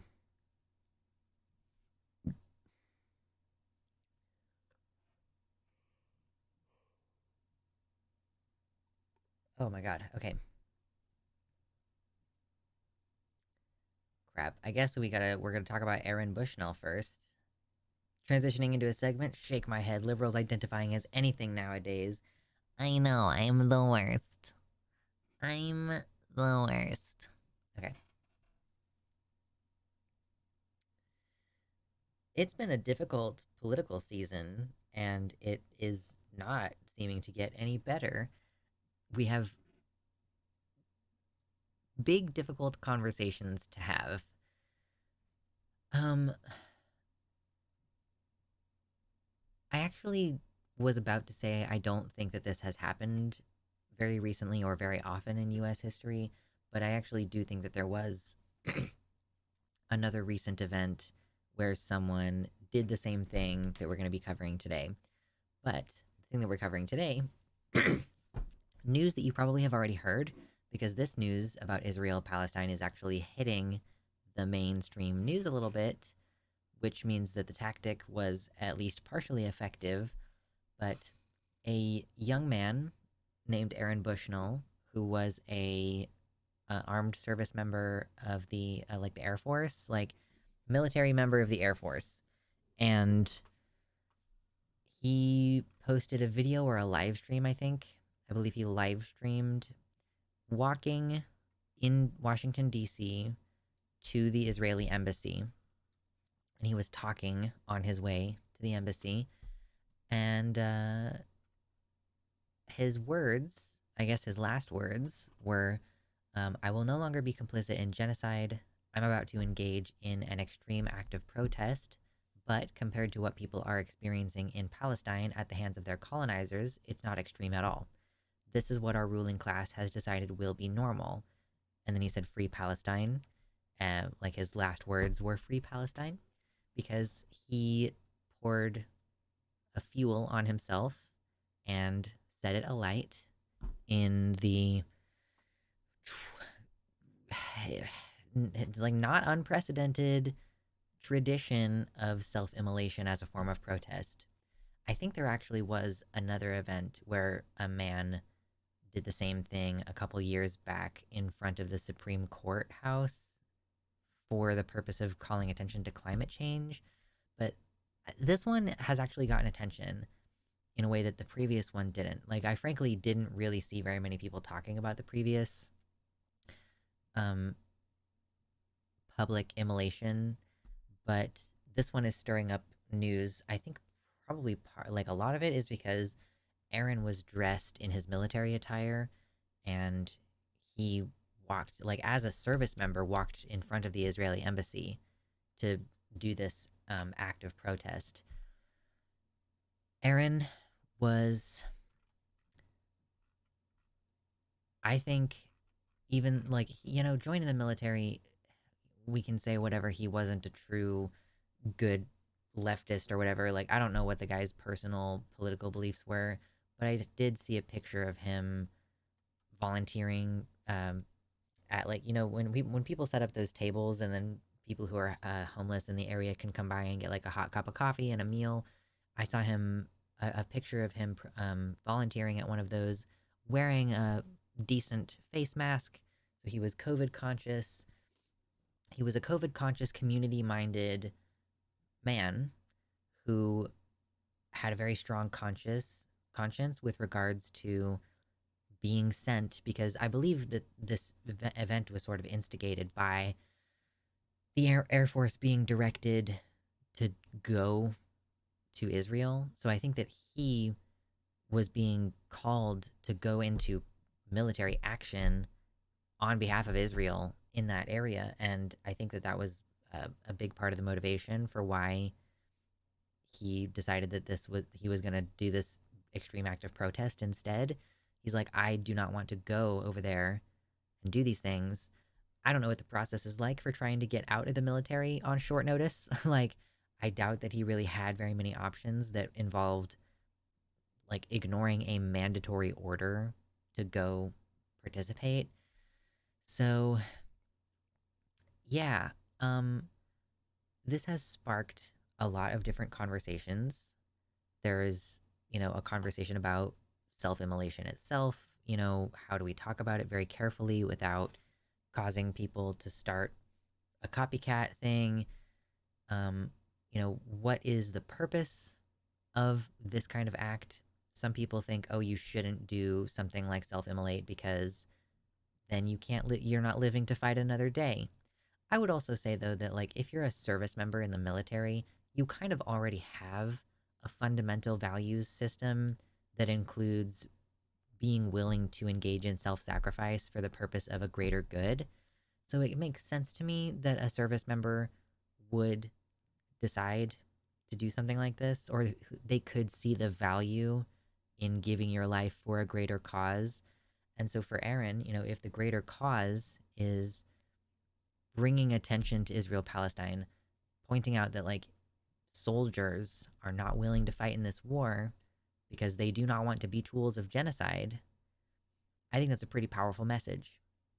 And I do think based on the amount of discussion this has engendered that I don't know that his sacrifice is going to cause any reduction in the support that the United States gives Israel or anything, but it certainly is stimulating the conversation and changing the tone of the conversation to show the intensity to which people are willing to stand in opposition to these actions by the US government and the Israeli government as well. But the unfortunate thing is that in order to discredit and disempower the strength of his actions, people are accusing him of basically being mentally ill. Like that he, and people are, I saw people using him wearing a mask. Like, oh, okay, so yeah, of course he's just one of these mentally ill maskers. Like, first of all, masking is the scientifically proven evidence-based practice for not catching and spreading diseases. If you're a community-minded person who's out there volunteering to give free coffee and hot meals to homeless people, yes, you are going to be like probably also aware that they are extremely vulnerable. They can't afford medical care. So if you give them COVID, then what, they go sleep in the homeless shelter and then everybody in the homeless shelter has COVID and then you're losing members of your community? No, that's not like reasonable. Um, but yeah, calling him mentally ill, like, I think that the fundamental argument there is that a person who commits suicide for any reason has to be mentally ill. And I don't think that that's the case. In particular, this young man seemed very cogent. He seemed like he understood the level to which he was committing. Like he, again, had already joined the military. You've already accepted to some degree that you might be willing to, or might be called to, sacrifice your life for a greater cause. It is no measure of health to be well adjusted to a profoundly sick society, says Jiddu Krishnamurti. Yeah, I hadn't heard that phrase before, but that is a really great quote. Like, if he is well adjusted to the idea that he's about to go kill some Gazans for no reason, like, then he would be unhealthy. But recognizing that that's a bad thing and that you would need to do something extreme in order to stand against it, that seems reasonable to me. A guy self-immolating started the Arab Spring to act like this guy had no valid reason to protest when he did not want to participate in a genocide. Right, yeah. He was very cogent. He had very clear reasons. He was like, yes, I'm engaging in an extreme act of protest, but compared to what these people are going through, this is not extreme. And like, I think that the whole point of, like, the whole thing about self-sacrifice is that it like cancels out the mental illness factor of suicide. If you stay behind in order to, you hold the door so that everybody else can get through, like you commit a selfless act of sacrifice and you die, is that like mentally ill suicidal behavior? Also, Eric says, like, is he more extreme, or is what he did more extreme than what he would be doing in the military as well? Yeah, like he would be ostensibly, if he's in the Air Force, he would be ostensibly like dropping bombs or taking out like strategic points of interest. Like, I don't know, like, yeah, he would be committing violent acts on innocent Palestinian people. So compared to that, like, and like, what would you do in order to get out of having to do that if you are ordered to? Like, I think it is a reasonable response to be like, I would literally rather kill myself than go be a weapon of genocide. That makes sense. I wouldn't have joined the military in the first place because I don't ever want there to be an opportunity for me to be used as a weapon for genocide. But and it also, like, there's a component of this where there's a conversation to be had about police responses to emergency situations. Like, police rolled up on this kid and they pointed their guns at him while he was on fire. In the video that's been going around, you can actually hear one of the officers saying, like, I don't need guns, I need a fire extinguisher. Like, more cops are showing up with guns to I they didn't end up shooting at him, but like ultimately, yeah, like what are you gonna, the dude is on fire, literally. And yeah, also the people calling Aaron anti-Semitic, like, I don't know what all of his online posts were like. You know, I haven't gone in the deep dive. I've heard people say that he was following some like unpopular leftist people. I haven't looked into it myself, but I think that honestly the problem here is that any pro-Palestinian action is automatically labeled anti-Semitic, despite the fact that that doesn't make any sense. You know, that many Jewish people in the world oppose the actions of the Israeli state, if not opposing the existence of the Israeli state. You know, are they anti Semitic because they don't support Israel's actions? It doesn't make sense to just on a blanket level just go, oh, no, no, no. Literally any criticism of Israel or any pro Palestinian sentiment means that you hate Jewish people and you want them to not have a place in the world. Like, it's so weird. Israel's government has done more to feed anti Semitism in this than anyone else. IMO, truly, if you don't want people to hate Jewish people, then maybe don't conflate Jewish identity with the national identity of a country that has been committing atrocities and human rights violations for literally 80 years.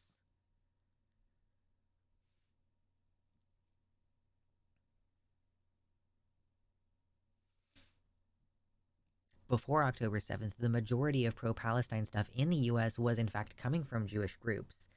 Jews have in America have historically stood in support of the Palestinian people. They don't feel helped by the existence of the Israeli state. Also, before October 7th, it was widely understood that assuming all Jewish people are associated with Israel was an anti Semitic trope. Good fucking Christ.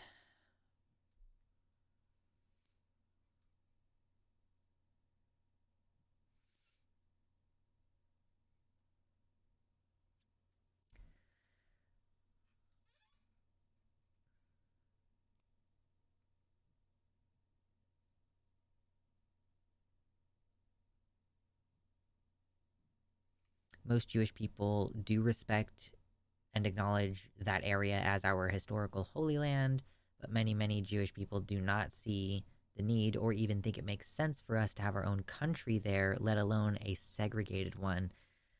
Yeah, I don't think that many Jewish people support Israel's actions and, you know, again, much less its existence. Like, I don't know how many people out there are really going like, yeah, we need this. Like, I guess folks who don't really care about settler colonialism, folks who might be able to get a free house by getting in a program to go retake the Holy Land. Like, we do sometimes subsidize American Jewish people taking up residence in Israel for the purpose of reinforcing the Jewish state, basically.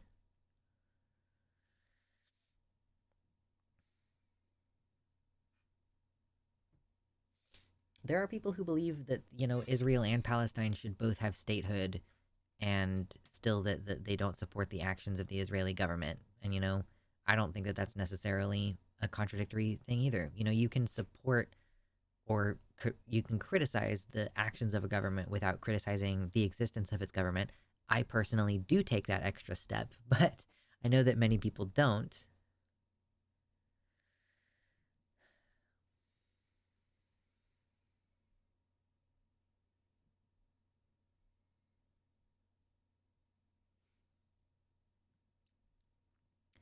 Mama says, I think it's worth talking about this just to show how far we've come, because in 1963, a Buddhist monk named Thich Quan, I cannot read that last part, self immolated to protest the US backed South Vietnamese government.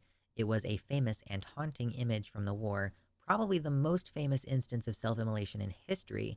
It had a real impact on people. And the fact that our mainstream media nowadays is brushing Aaron Bushnell under the rug as quickly as possible tells me that our society is very sick. Yeah, it's supposed to be deeply shocking for a person to self-immolate. And like Aaron Bushnell's story is being brushed under the rug, but at least it's being acknowledged. Like, hold on, let me see if I'm losing my mind.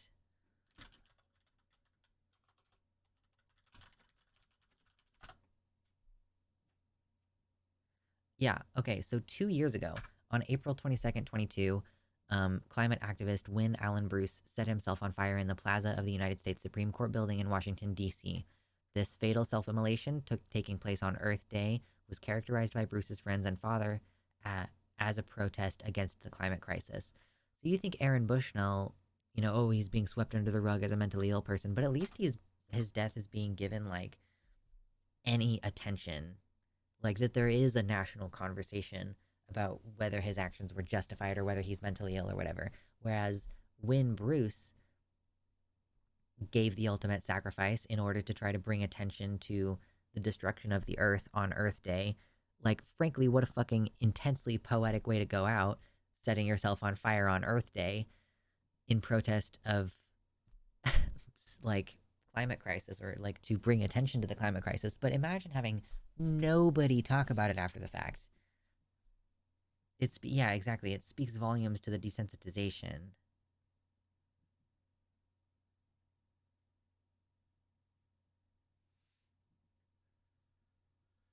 Yeah, I'm not gonna show it on YouTube. You guys can go look up the pictures if you want.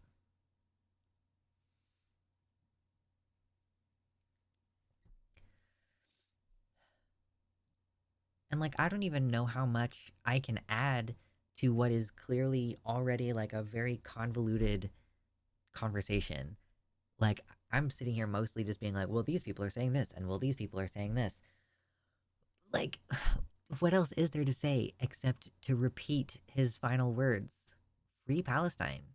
Like, at some point, this has to stop. United States service members are realizing the expectation is for them to participate in this genocide, and they don't want to do it. Like, how many more people are going to have to defect from your military or kill themselves in order to avoid following mandatory orders to commit genocide? Like,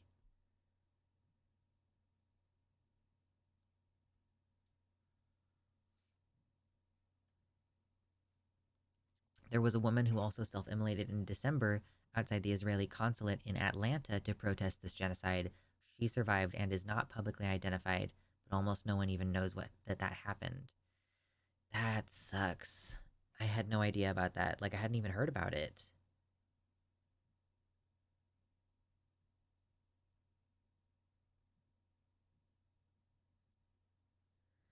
Kelsey says there are entire media ecosystems that go into effect to immediately start depersonalizing these stories for you. And people are too tired after work to want to emotionally parse through a story and look into it. Right. People are exhausted working 60 hours a week to try to barely make rent and then have to pick and choose which of their bills are going to fall through this month. Like, people don't have the energy to care about this. And if the mainstream media is consistently basically acting as a cover up for the whole situation, they keep emphasizing the losses on the Israeli side and not talking about the losses on the Palestinian side, or finding ways to use passive language to downplay those losses. Like, and we're still sending money to Israel. Like, we're going to keep doing it every year. We send them money every year. And then we also sent them $14 billion. Like, there's just, man, I really, like, I respect Aaron for, like, the fact that he was a military service member who was like, I will not participate in this. And that he felt that self-immolation was, I guess, the best way out of that, or the best way to use his life to call attention to the horrors that are going on over there. I have mad respect for it. At the same time, I am deeply saddened by the knowledge that his sacrifice is not going to change anything. Like, again, mad respect, because I do think that part of it was him killing himself so that he did not have to be in the military anymore. And, like, instead of trying to figure out how to get himself like an honorable or dishonorable discharge in a very short period of time, like, yeah, frankly, I respect that I would rather die than participate in this attitude. But yeah, I am saddened at the idea that the soul of America is so sick that a young man could do this and be mocked for it, and for his death to not ultimately make a difference.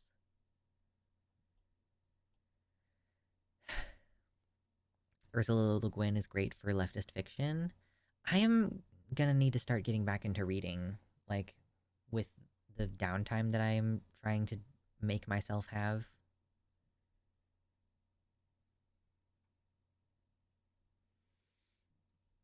Yeah, Eric says, I can understand how, if he joined to help people, thinking the military was one of the ways he could do so, that instead he did this to try to help as best he can, sacrificing his body to not sacrifice lives abroad. Agree.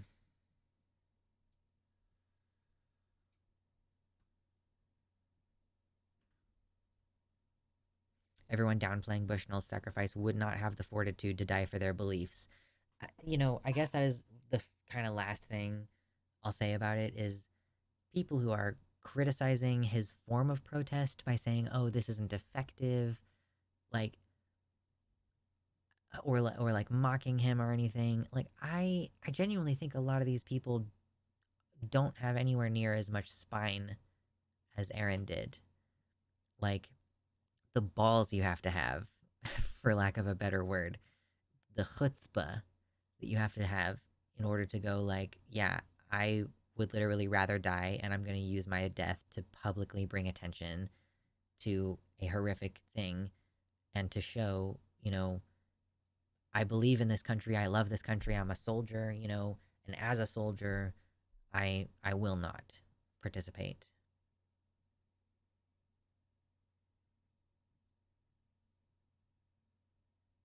And that's more than most people would do. Like, everything he did was more than most people would do. I am a leftist, and I care very much about other people, and I care very much about community projects. I have never gone out and volunteered to give out hot coffee to the homeless. I've never done that. And so Aaron did more than most of us would do before he gave his life to bring attention to Palestine. Like, he did more than a lot of us do.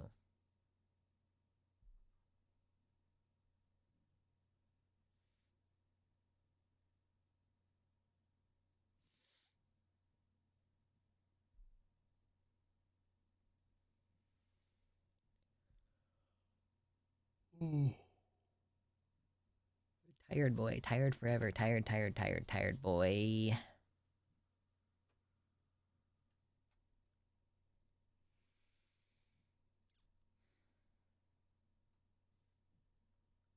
I don't recommend watching the video, by the way.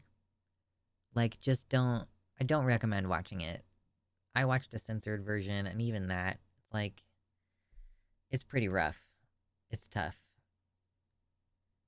Or, like, maybe, like, if you want to hear his own words from his own mouth, but I would say when he busts out the fuel, you should turn away.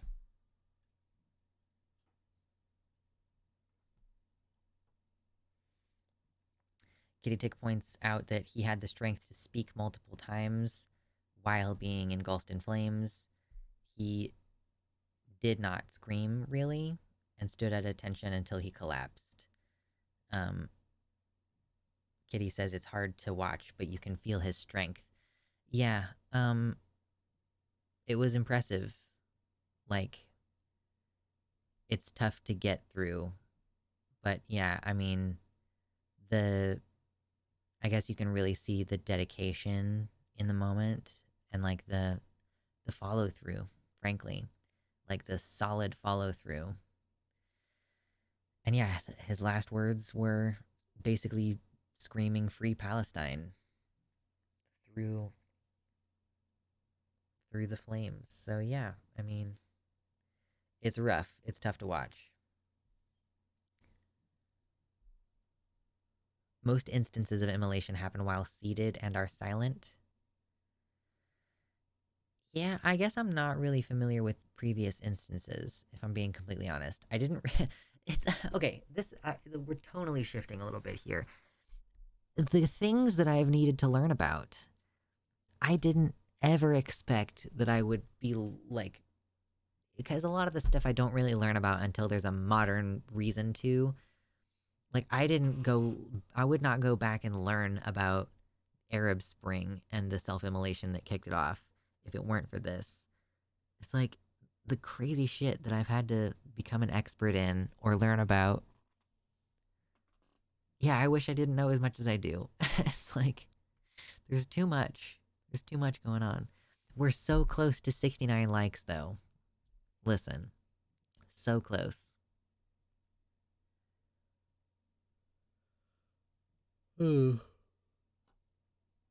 But we can put that segment to rest for now.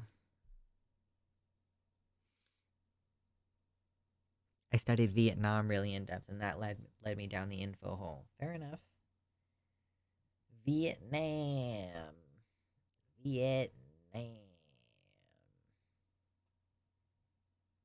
As a trans person, I know way more about sports science than I ever wanted to.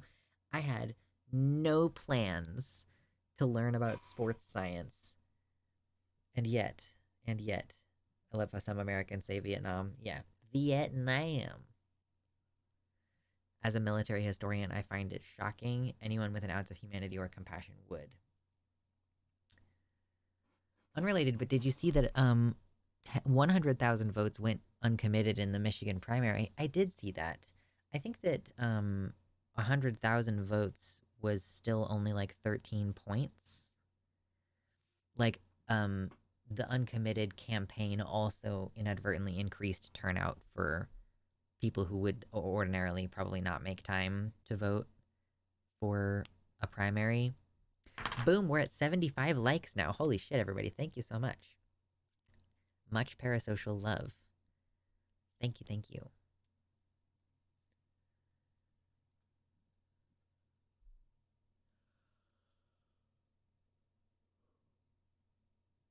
$600,000 to Biden. Well, that's more than I thought it was.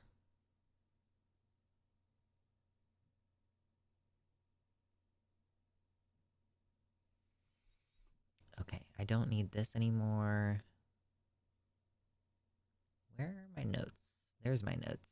I found you. Okay. Today is...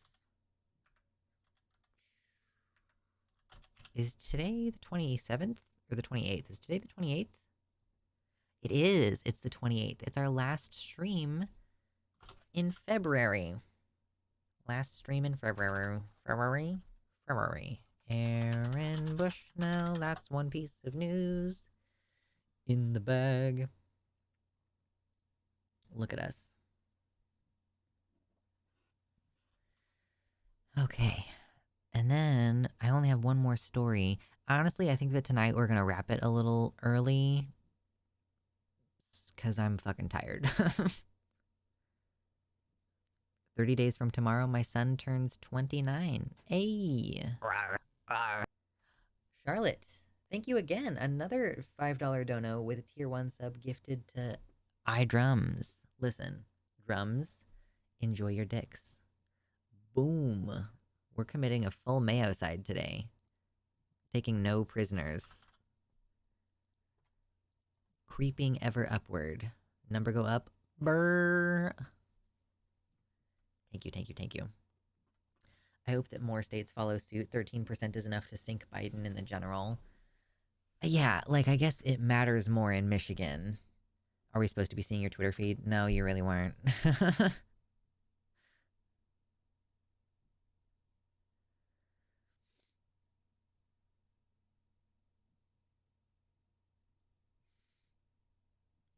But yeah, like, is it only in swing states that it really matters to vote? Um, we are going to be ending on a positive note. Yeah, we're going to talk about the American Psychological Association speaking in support of trans rights, basically. That's our last story for tonight. But it's like, yeah, as a person who lives in Kansas, if I vote uncommitted in the primary, because I'm registered as a Democrat, I'm pretty sure. Like, do I get to be like, hey, hate this guy? I don't think it will matter overall. I mean, no, it doesn't matter overall. I was really hungry and ate 2 barbecue sandwiches. Now I'm overly full. I tried to eat a good amount of food before the show today, but I am so hungry. That's another thing that's happening right now. I'm quite hungry. Primaries don't really matter in this case. Well, he's running unopposed, so it's like it's not like we actually get to choose which Democrat we want to run. These primaries really are just kind of pointless, except to do a protest vote and send a message. Excuse me.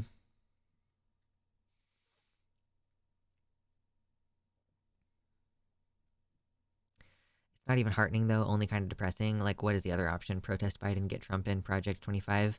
I mean, Project 25 2025 has already started, to be clear. It's already going strong. It's not like we're gonna get Project 2025 if Trump gets in office. It's already going. And if Trump doesn't win this time, then another right winger will win some future election, and then it'll be Project 2029 or whatever. So, yeah. It's basically like at least we can know that there are a number of people who oppose his actions. The uncommitted vote is telling Biden that they will stay home in the general if he doesn't shape up. Hopefully, he sees these numbers and feels the pressure. Yeah, we can hope. Fingers crossed. American politics feels more like a religion with strange rituals than normal politics, TBH. I think a lot of Americans are finally starting to catch on to that with the whole there are 9 priests who like invoke the will of the founders and like interpret the will of the dead in order to make like prophetic statements and issue edicts about how people are going to live our lives. Apparently, in the next election cycle after this one, millennials will start to pass boomers in terms of voter share. Oh, they're going to finally start dying off. It's crazy how like there's like 100,000 citizens over the age of 55, I think. Like, it is a wildly large proportion of people who are in that age group. There's like 350 million Americans in general. Yes, the holy priests of the Supreme Court. I've seen rumblings that say Hillary or Michelle Obama could be the nominee for president. Oh my god, no. Stop. Stop it.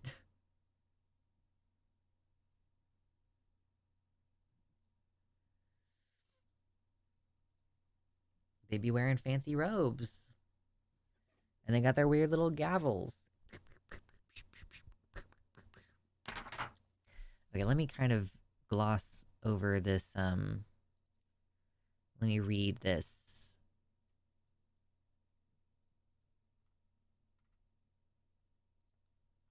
American Psychological Association thing.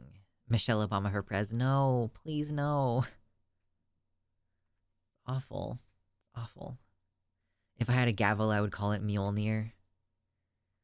I feel like a gavel is so tiny. That would be an insult to Mjolnir, would it not? Jank for Prez. Oh my god.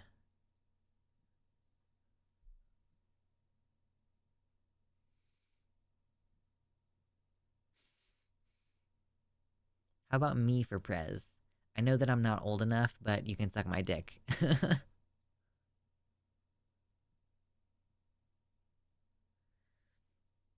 my grandpa died of COVID complications at 71. He always said stuff like, these old people need to die out so the young people can make a better future. Well, he's on his way to helping make the world better, I guess. I don't know.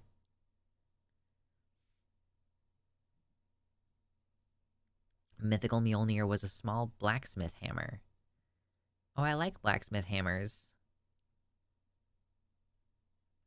Luxander for Prez would be great, but TBH, the bar is pretty low. I would literally take a cactus in the Oval Office over Biden or Trump. Oh my god. Oh, my back hurts. Okay.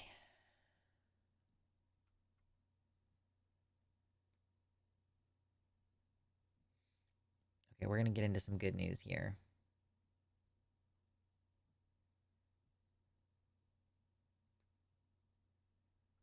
If I had a gavel, it would be one of those kids' toys that honks like a clown horn when you hit it. There's something so crisp about the like. It's quite nice. It's quite pleasing, shall we say? Hmm. Quite pleasing. Hmm.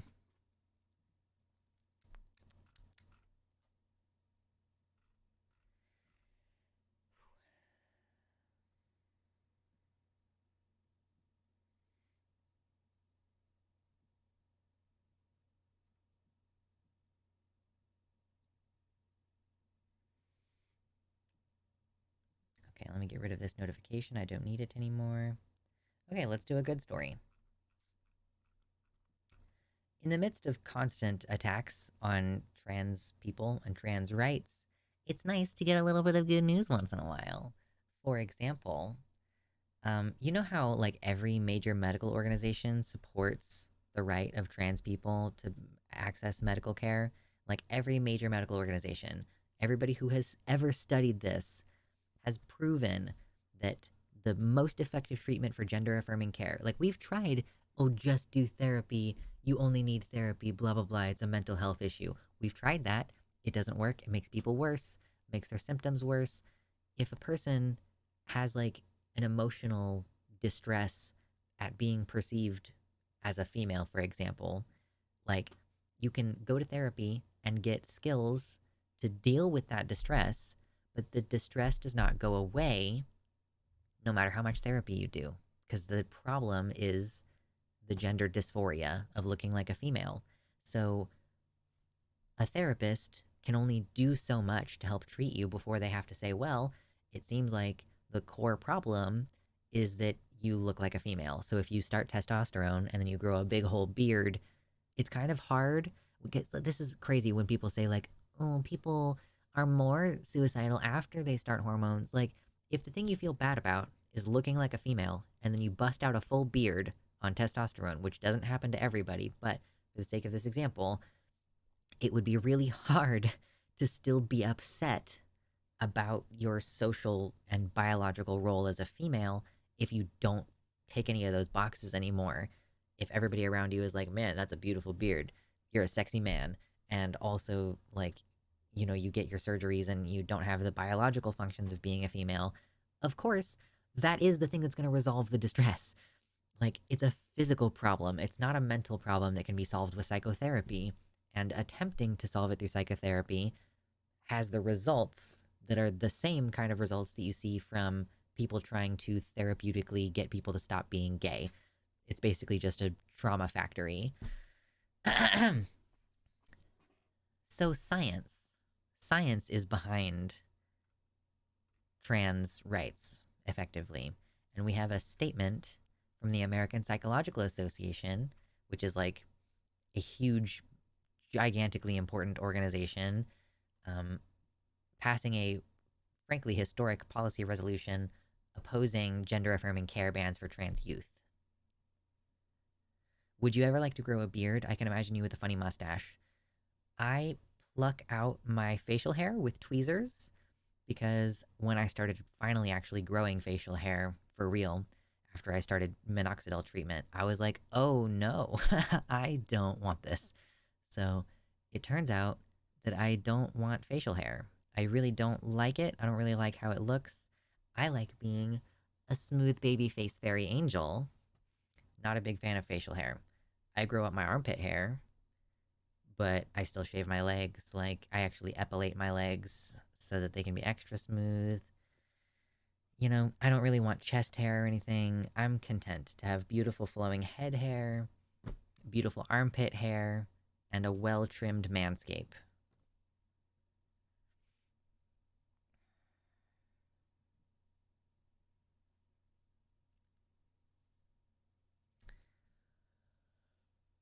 Okay, hold on.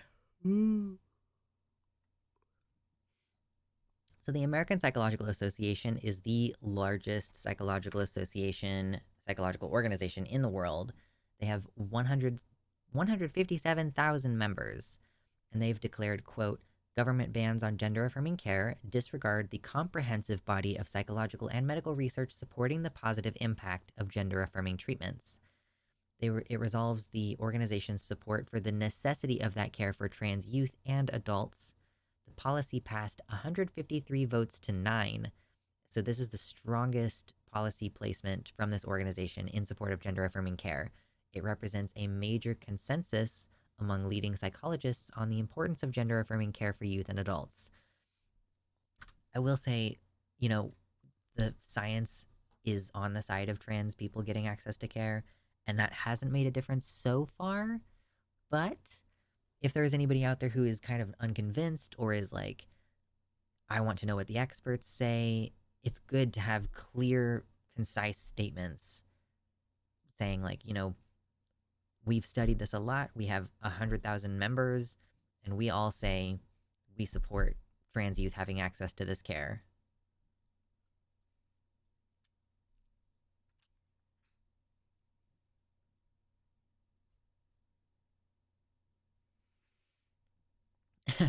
As someone currently learning to write psychological research articles, that is enough for me to forgive the APA for the incredibly anal formatting standards. It's worth it to forgive. Um, so the president of the APA, speaking of the new policy resolution, says, quote, it sends a clear message that state bans on gender affirming care disregard the comprehensive body of medical and psychological research supporting the positive impact of such treatments in alleviating psychological distress and improving overall well-being for transgender, gender diverse, and non-binary individuals throughout their lives. The policy includes basically the key findings and resolutions stating very firmly that gender affirming medical care is medically necessary. It's a necessity for trans, gender diverse, non binary children, adults, and adolescents.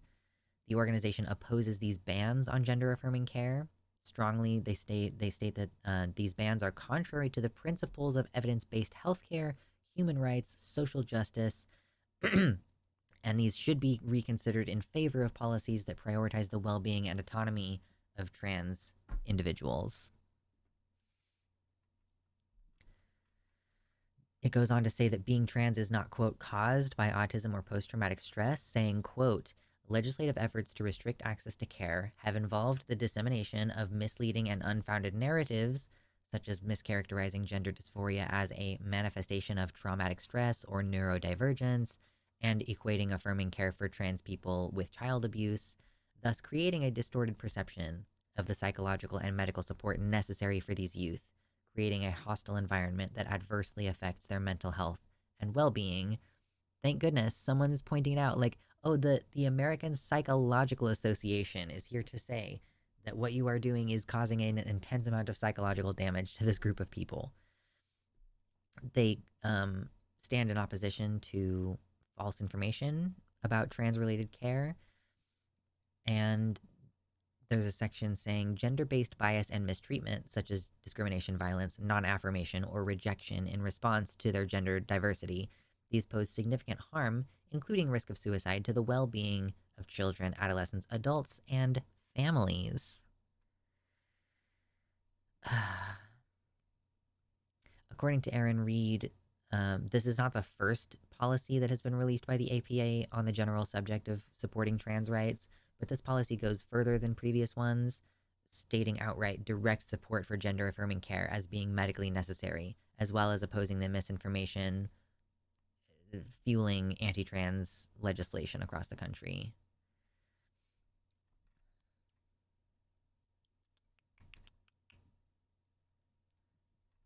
yeah, basically, like, one of the main purposes of this policy statement is just to say, to declare outright that the medical consensus is that they're like these treatments are evidence-based care, which means that these have the strongest positive results, as in like the person is experiencing distress. We put them in therapy first, and then we put them on the medicine, and the medicine actually resolves the issues that they were having in a way that therapy never could, over and over and over and over and over again. So every major medical organization out there follows these practices because they have been shown through repeated attempts to see how it goes, you know, that this is the care that actually resolves the feelings, that actually works. Now, it doesn't necessarily mean that it solves all of your problems, because if you transition and then you are dealing with transphobia, you might be happy within yourself, but still dealing with negative social repercussions. And that can be very, very painful and difficult. And, you know, it can cost you your job. You can then be housing insecure. Like, the problems don't stop when you transition. In fact, some of your problems are probably going to increase because the world is more hostile to trans people than cis people. But still, as far as resolving the initial distress of the incongruence between your brain and your body, medical care, time and time again, slam dunk, is is like the thing to do. It is the answer.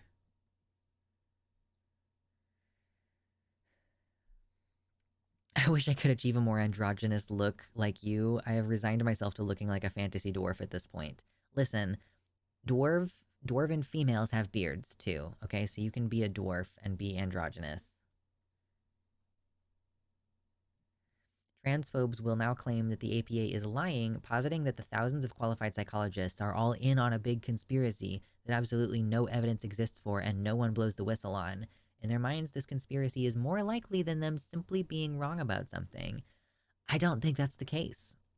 I don't think they actually believe in a conspiracy. I've said it before and I'll say it again. I think that they will make up anything that they need to make up in order to bolster their opinion that fundamentally is based on like a moral judgment slash disgust response.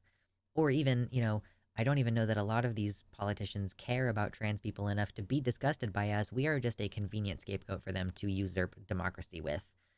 But that's just a theory. A political theory that I wish I did not have. But, you know, that's just me. That's just me, my little opinion. But anyway, it's good to know, despite the fact that much of the time this scientifically proven information doesn't matter because it can be discredited, blah, blah, blah.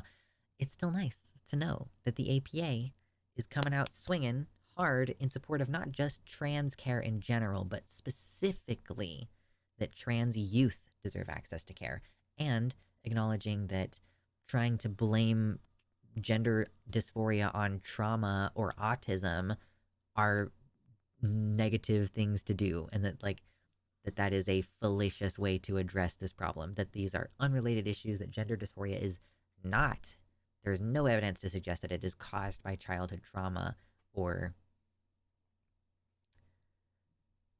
oh my god, my brain, or by being autistic.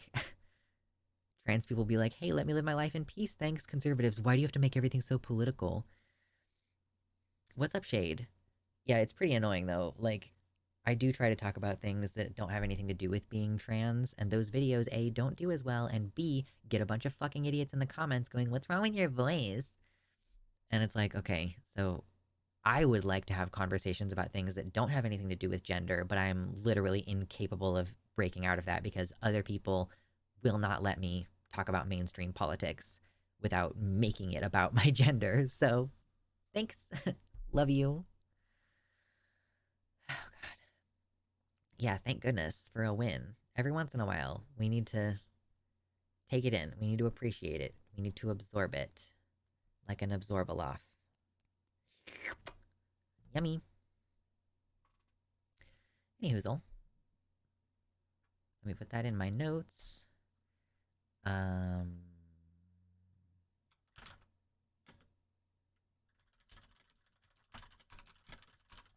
cool.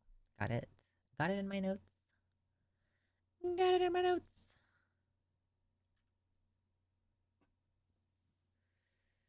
Oh gosh. So that brings us, I think, to the end of our serious topics for today. Unless we meander back into a serious topic, which we have a tendency to do occasionally, but oh, goodness grief.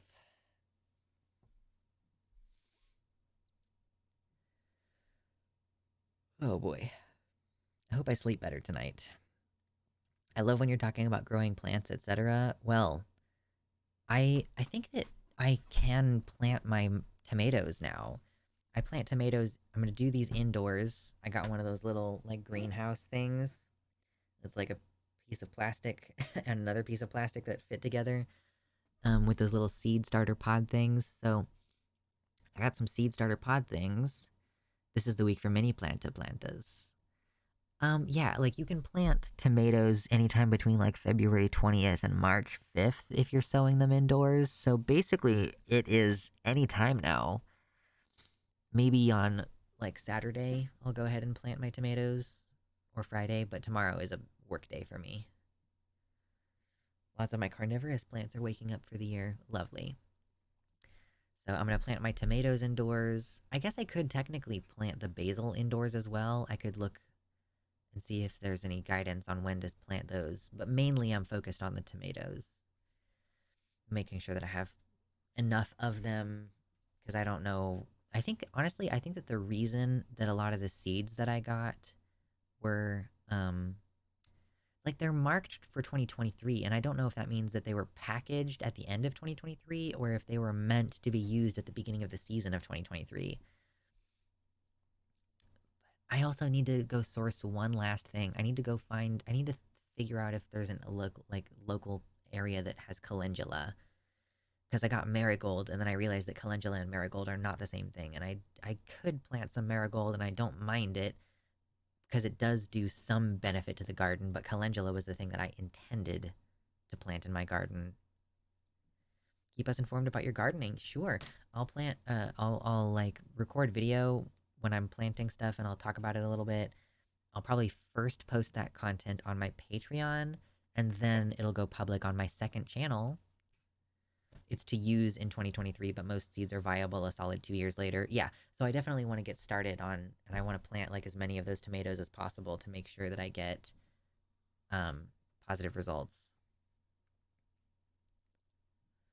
I've got two different varieties of tomatoes. I'm gonna try. I'm frankly gonna overload this garden plot. It's 3 foot by 10 foot, so it's only 30 square foot. Tomato plants technically are supposed to have like between 12 and 18 inches between themselves and any other plant. So technically speaking, I should only do like 2 rows of tomatoes in this thing, and it would be like full, quote unquote. But I'm gonna plant 2 rows of tomatoes, and I'm gonna plant a row of basil in between them, and then on the south side, wherever the south side is, I guess, I'm gonna plant carrots. And then around the corners, I think, I'm gonna plant the calendula because the calendula is mostly there to just help keep pests away. I don't know what a vault is. I'm still learning. I've had seeds come back from 5 years in the drawer, albeit at a like 10% germination rate. Yeah, that's the thing.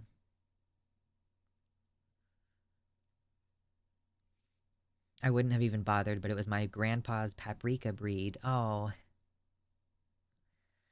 yeah, so I am really excited about doing the garden stuff, and I'm trying to figure out because at some point the tomato plants are gonna need to be in the light, and I'm like, well, shit, my plant shelf is kind of full right now, but I did figure out a way to get it some extra light.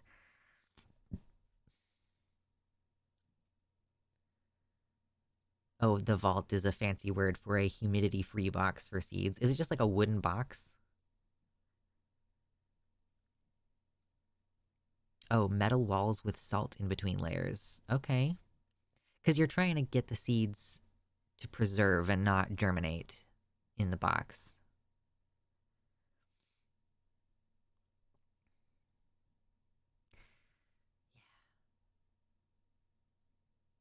They stay dry and cool that way. Very nice. So that's kind of my thing, looking forward to the spring. It's crazy though, because I'm gonna start my tomato plants like now, but I can't plant them in the ground until like May. That seems like so long.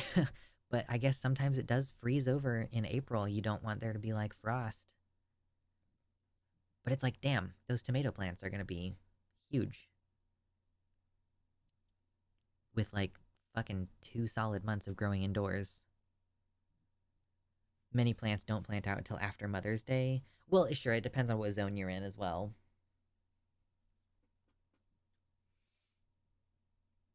So, not gonna disappoint you. We get frost here sometimes in May. You can plant a little bit earlier, I think, if if you have like a heat system. You'll be surprised at how long it takes from seed. Okay, fair enough. So maybe in 2 months they'll be like this tall. And then I think when you plant tomato plants, you're supposed to aren't you supposed to like take remove some of the leaves from the lower parts of, like, if you have a plant that's like 7 inches tall, don't you're supposed to like remove the leaves and stuff from the lower part, and then you plant it like with 3/4 of the plant under the ground so that it can establish even more of a root system. I think that that's something you're supposed to do.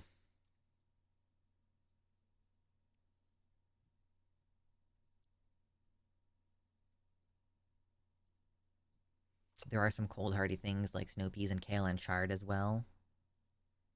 1 to 2 weeks germinating, then 1 to 2 weeks to hit 1 gallon 1 month before transplant, and they will be like 1.5 feet tall, I bet. Oh my god. I am definitely gonna have to move them into different pots. What I got one of these little, it's literally like maybe 13 inches by 13 inches, or maybe 1 foot by 1 foot. It's like one of these things, and it has like 30 different, these little circular pods that you then put water and they fluff up and they become a little tower.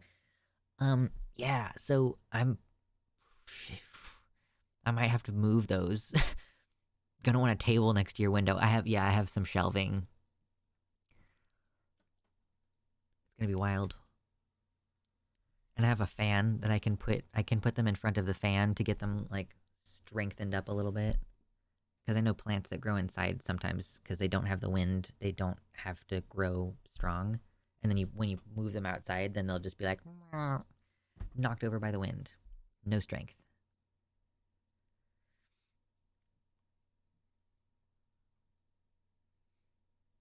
I want to try growing chives and lettuce heads in my art studio. I don't have outside space, but massive 12-foot high windows along the back wall with full morning sun. Ooh, that's nice. Keeping a bowl of water by your indoor plants can help keep them from drying out. It's like relatively humid, and I mist over there by my plants. So, but I do know that there are people who do like trays with water in them. I just don't want to do trays with water in them because that'll make my fruit fly problem worse.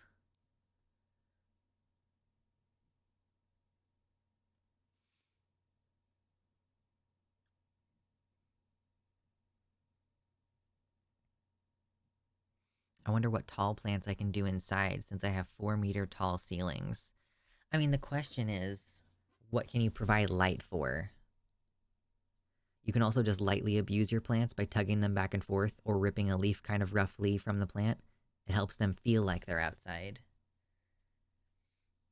I know with some, you can like take them outside for a couple hours and then bring them back in, and that you can like condition them a little bit to the conditions, I guess. I pet them. You pet. I would like to talk to my plants more. I feel like I should talk to my plants more, but I just don't. Like, I'm not sure why. I know that it would benefit them. I know that they grow better when they're being talked to for whatever fucking specific reason that is, but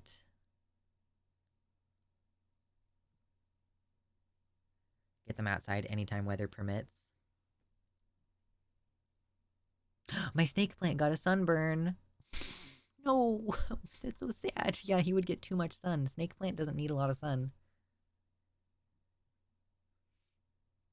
Make sure to cover them the first 2 nights out in the garden and they will be fine. I need to get like a tarp, like a coverage for it, like a strip of fabric or something. I chat with all my plants. LOL, most have names. Yeah, my plants don't have names.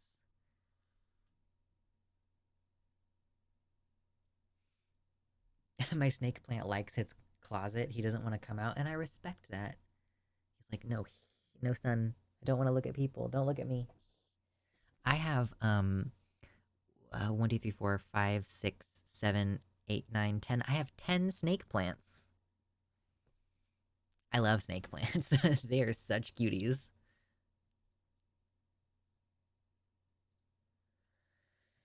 And they clean the air good. Wow. Okay, y'all, I'm sleepy, sleepy tired.